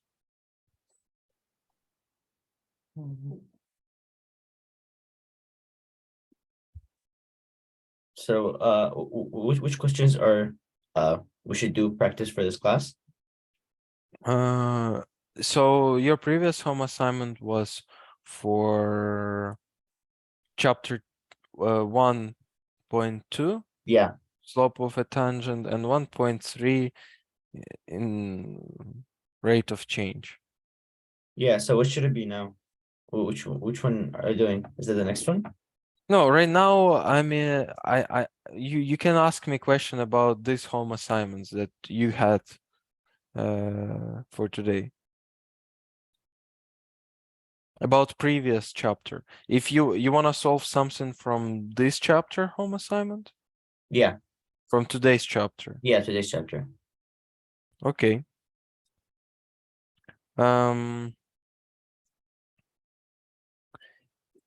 Here's the issue. We need to cover quite more concepts about this Yeah. chapter. That's what I was gonna say. Yeah, there's quite more concepts about limit and its definition. You see, here's another example when we have different limits from both sides. We didn't look into those examples yet. I didn't really have any questions because I started the homework, I didn't finish it. Okay, but the material seems familiar to you, right? Yeah. I want you to write the home assignment as you would do it for your test, not because I want you to write more, but because if you understand these terms and the letter that they say, it would be easier for you to say that y is equal to s, for example, distance in one case, x is equals to t, because you're going to intuitively understand it. Mm-hmm. Like Yusuf, maybe we can solve the hardest tasks from home assignment for today.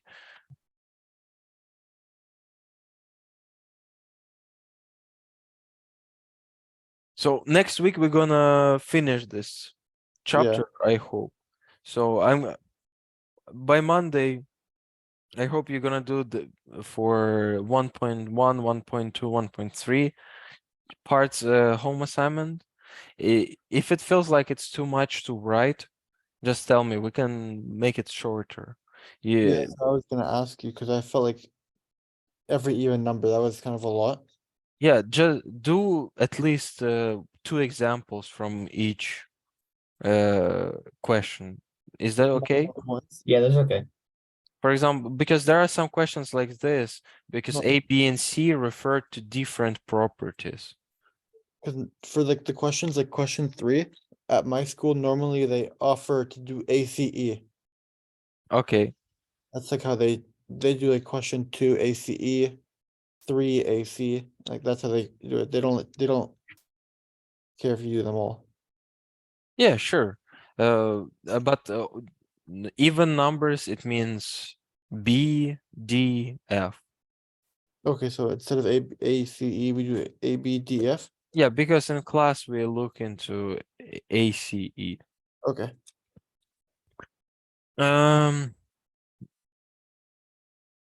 So this is the mid-chapter review.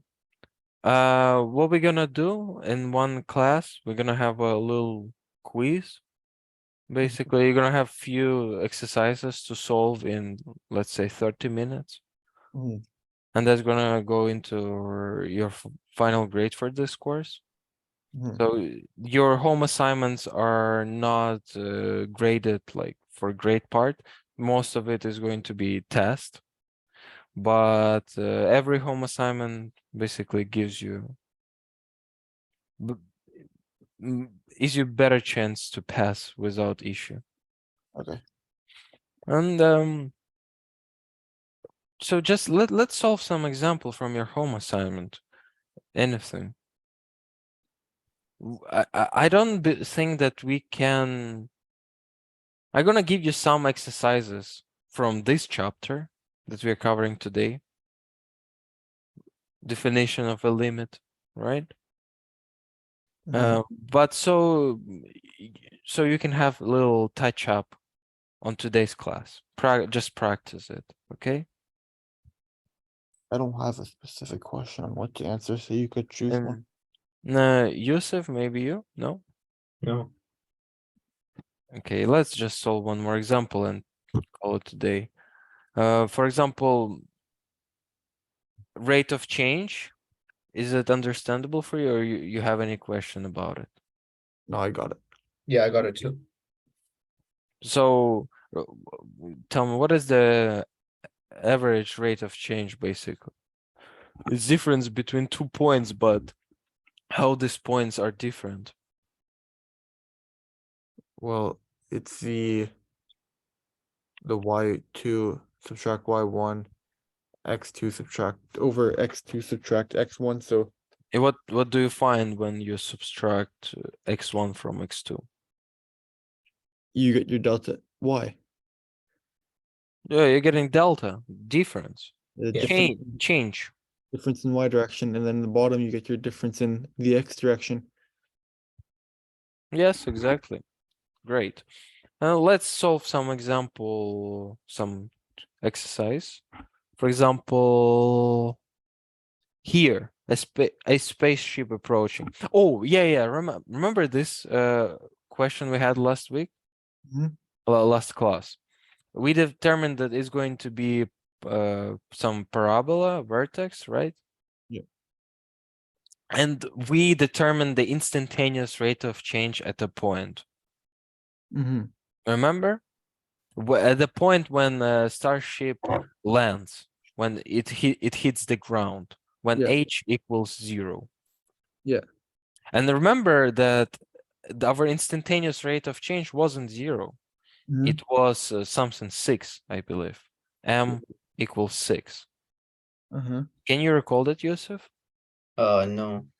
That was in the last class. We took a look into this assignment, this task, and we found that instantaneous rate of change at the point of time 2. We found that h equals 0 means rocket landed on the surface when t equals 2. And we found instantaneous rate of change at point 2, 0. Instantaneous rate of change, m, limit, when h travels to 0, was equal to 6. And but you remember, if we have an instantaneous rate of change at the bottom of a vertex, it should be equal 0, right? Because it's parallel to the x-axis. We have no angle here. Does it make sense? Yeah. So we think that at the bottom of the vertex, it should be equal 0. But why isn't it equal to 0 here? Can you explain it to me? Because this is like the edge. This is, yeah, right? This is where the graph stops. Yeah. But why it stops there? Function is still defined when t equals 3, right? When t equals 3, what would be the value of h? Can you tell me? 25 times.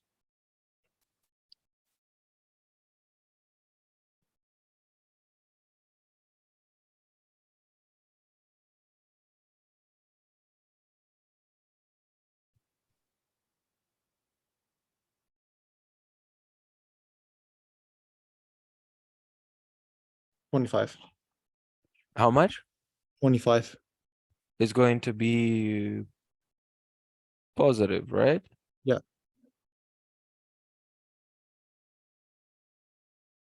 $25. So it means when t equals 3, h equals 25. Somewhere here, right? Mhm. But when we change this direction to the positive again, at the bottom of a vertex, it means that if we plot the graph, we would find that the vertex is somewhere below the x-axis, right? Mhm. So it means, I'm going to clear it up and plot again, that our vertex goes like this, crosses x here, where h equals 0, goes a little bit lower and turns around. Mhm. But when we describe the flight of a rocket, we are not interested at this part of a graph to the right. Yeah. Because we say that when h equals 0, rocket landed, and it won't continue traveling underneath the surface. Because time can't be negative. Yeah. Be, because height, basically. Oh yeah, height Yeah, can't. Height is not negative. it can be negative, Well, yeah. but Well, we assume that here is a solid ground. It Yeah. just stops there. So we say that after this, we are not interested in that how function acts. This is description. This is how rocket lands in this range, basically, for Mhm. us. And if we evaluate the instantaneous rate of change here, when h equals 0, we're gonna see indeed that rocket still had some velocity when it touched the ground. So, you know, when the spaceship like Falcon or SpaceX, do you familiar with SpaceX company? Yeah. Yeah. Like when they land, you can see that they're like, they need to what Suspension. is called, they have some suspension, right? So they still have some velocity at final point. Yeah. So that's why instantaneous rate of change is not equal to 0 in this Mhm. case. Because it would be equal 0 somewhere here. But it's unrealistic scenario for us. Mhm. Let's take a look at this as task 14. A manufacturer of soccer balls finds that the profit from the sale of X balls per week is given by PX 160 times X minus X squared. Find the profit on the sale of 40 soccer balls per week. So Maybe 4,800. you calculated it? Yeah. So we take function P when X equals 40, right? Yeah. You go 160 times 40 minus 40 squared. It's equal 4,800. 4,800. So we found the profit if we produce 40 soccer balls per week. Find the rate of change in profit at the production level of 40 balls per week. Is there finding instantaneous or average? Find the rate of change in profit at the production level of 40 balls per week. So if we have a week, let's say this is our graph, this is our time, this is our profit, right? Profit slowly raises over week. We know that if we sell 40 balls, that the profit would be equal 4,800. Let's say we sell 40 balls, 4,800, right? But we started with profit 0 and number of produced balls 0, right? Find the rate of change in profit at the production level of 40 balls per week. So our change in profit would be linked with the number of balls produced, right? So it's basically difference in number of produced balls, which is X. Which is X, right? Delta X here between these two values. You see? And delta Y here between these two values. Okay. So then it would be And rate of change per 1 week.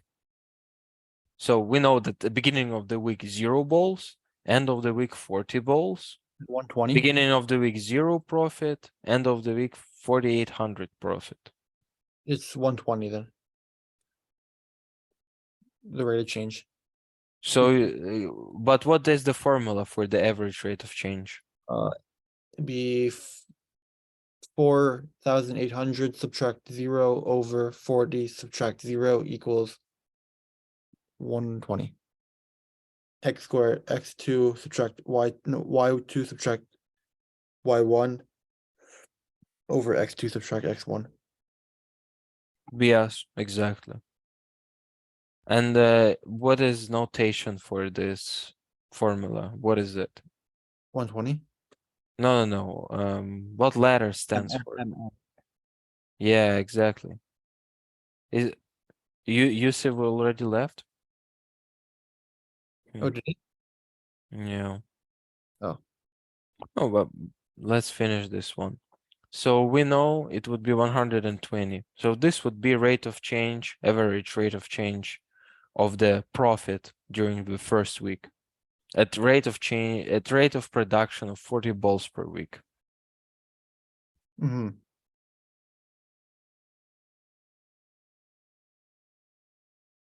Is that everything for that question?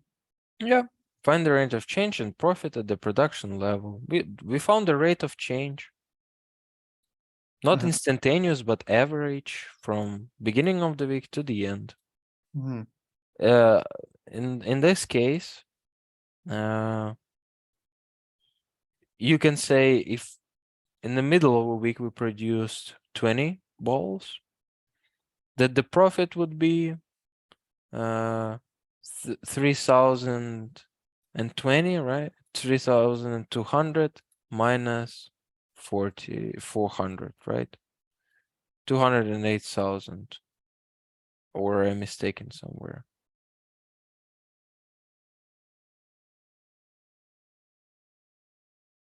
Is that the would be the value? Oh,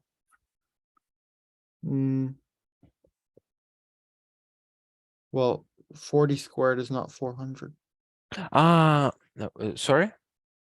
In this example, I took value of 20. Sorry, it's not suitable for this case because refer to the question. A manufacturer of soccer balls finds that the profit from the sale of X balls per week is given by. So this formula is working only if we're talking in terms of weeks. Okay. So basically, we can't just randomly put 20 in there. If we put 20 in there, we would find a profit per week Hmm. if we produce 20 balls per week, because this is what formula is made for. Yep. So did I help you with this example? Yes, this one was easier. Using a graphic calculator, graph the profit function and from the graph, determine for what sales levels of X the rate of change in profit is positive. So basically, what would you do in this part?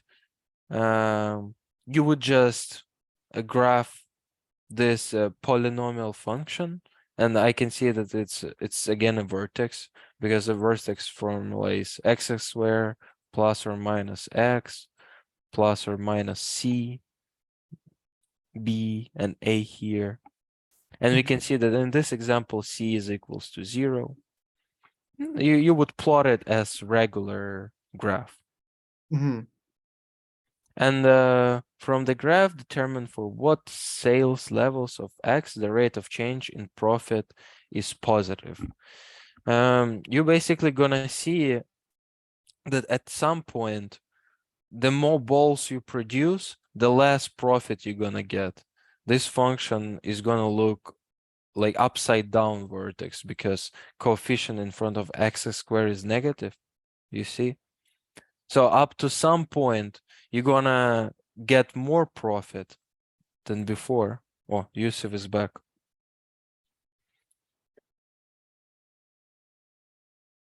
Hello, Yusuf. I thought I lost you. I am sorry. My Wi-Fi went out again. And I No, don't, but it took so long to like reconnect to it again. it's weird. I just saw your request to join. Yeah, Sorry for that. it's okay.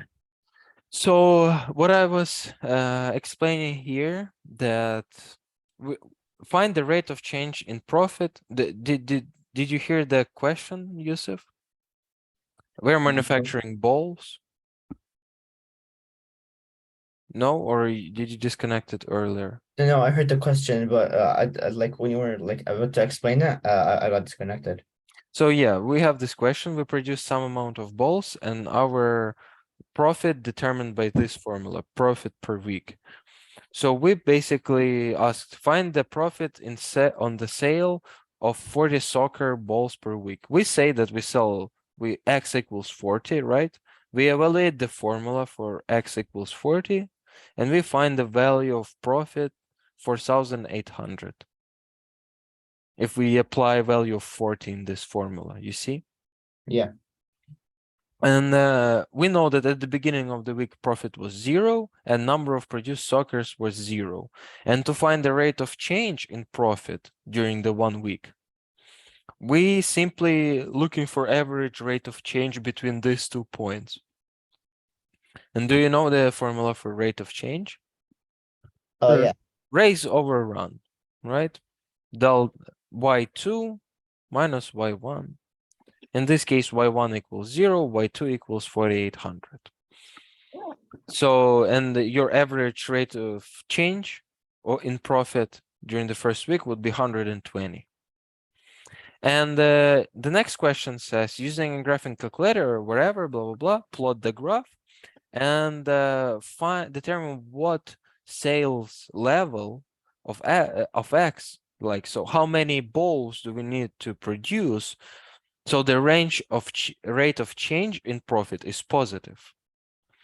Let's remember how would we plot the graph. In the, do you see this formula, this equation here? 160 times x minus x squared. Sure. Yusuf. yeah, No, I Yeah, have to. this is, you can see that it's vertex basically, but rearranged differently. This is a times x squared, you see? yeah. And this is b times x. So we can see that it's vertex, and we can see it's going to be upside down because coefficient in front of x squared is negative. So our vertex is going to look like this. If we extend it, it's going to be like this. Somewhere it's going to reach its top, its peak value. But we can say that rate of change would be positive, so go upwards from the left to the right until we reach some value of x here. Can you see it? Yeah. Once we get to some number of produced balls per week, and I can tell you exactly how much it is. It's going to be 160 balls per week, because when you produce 160 balls per week, it says that your profit over 1 week would be 0. Mm. Oh, wait. Sir, I have to log off now. I Yeah. have chemistry homework I have to finish. Sure. Sorry, guys, if I took you for too long. You're free to go now. I just hope to explain you as much as possible. Yes, thank you so much. So feel free, guys. Next time, I hope you ask me some questions. Don't worry about your question. There are no stupid questions. There's only stupid answers. And I am the source of those stupid answers. But I want your smart questions. Okay, thank you. Thanks so much. Thank you, guys. Good luck. Have a Have good a night. good day. Bye.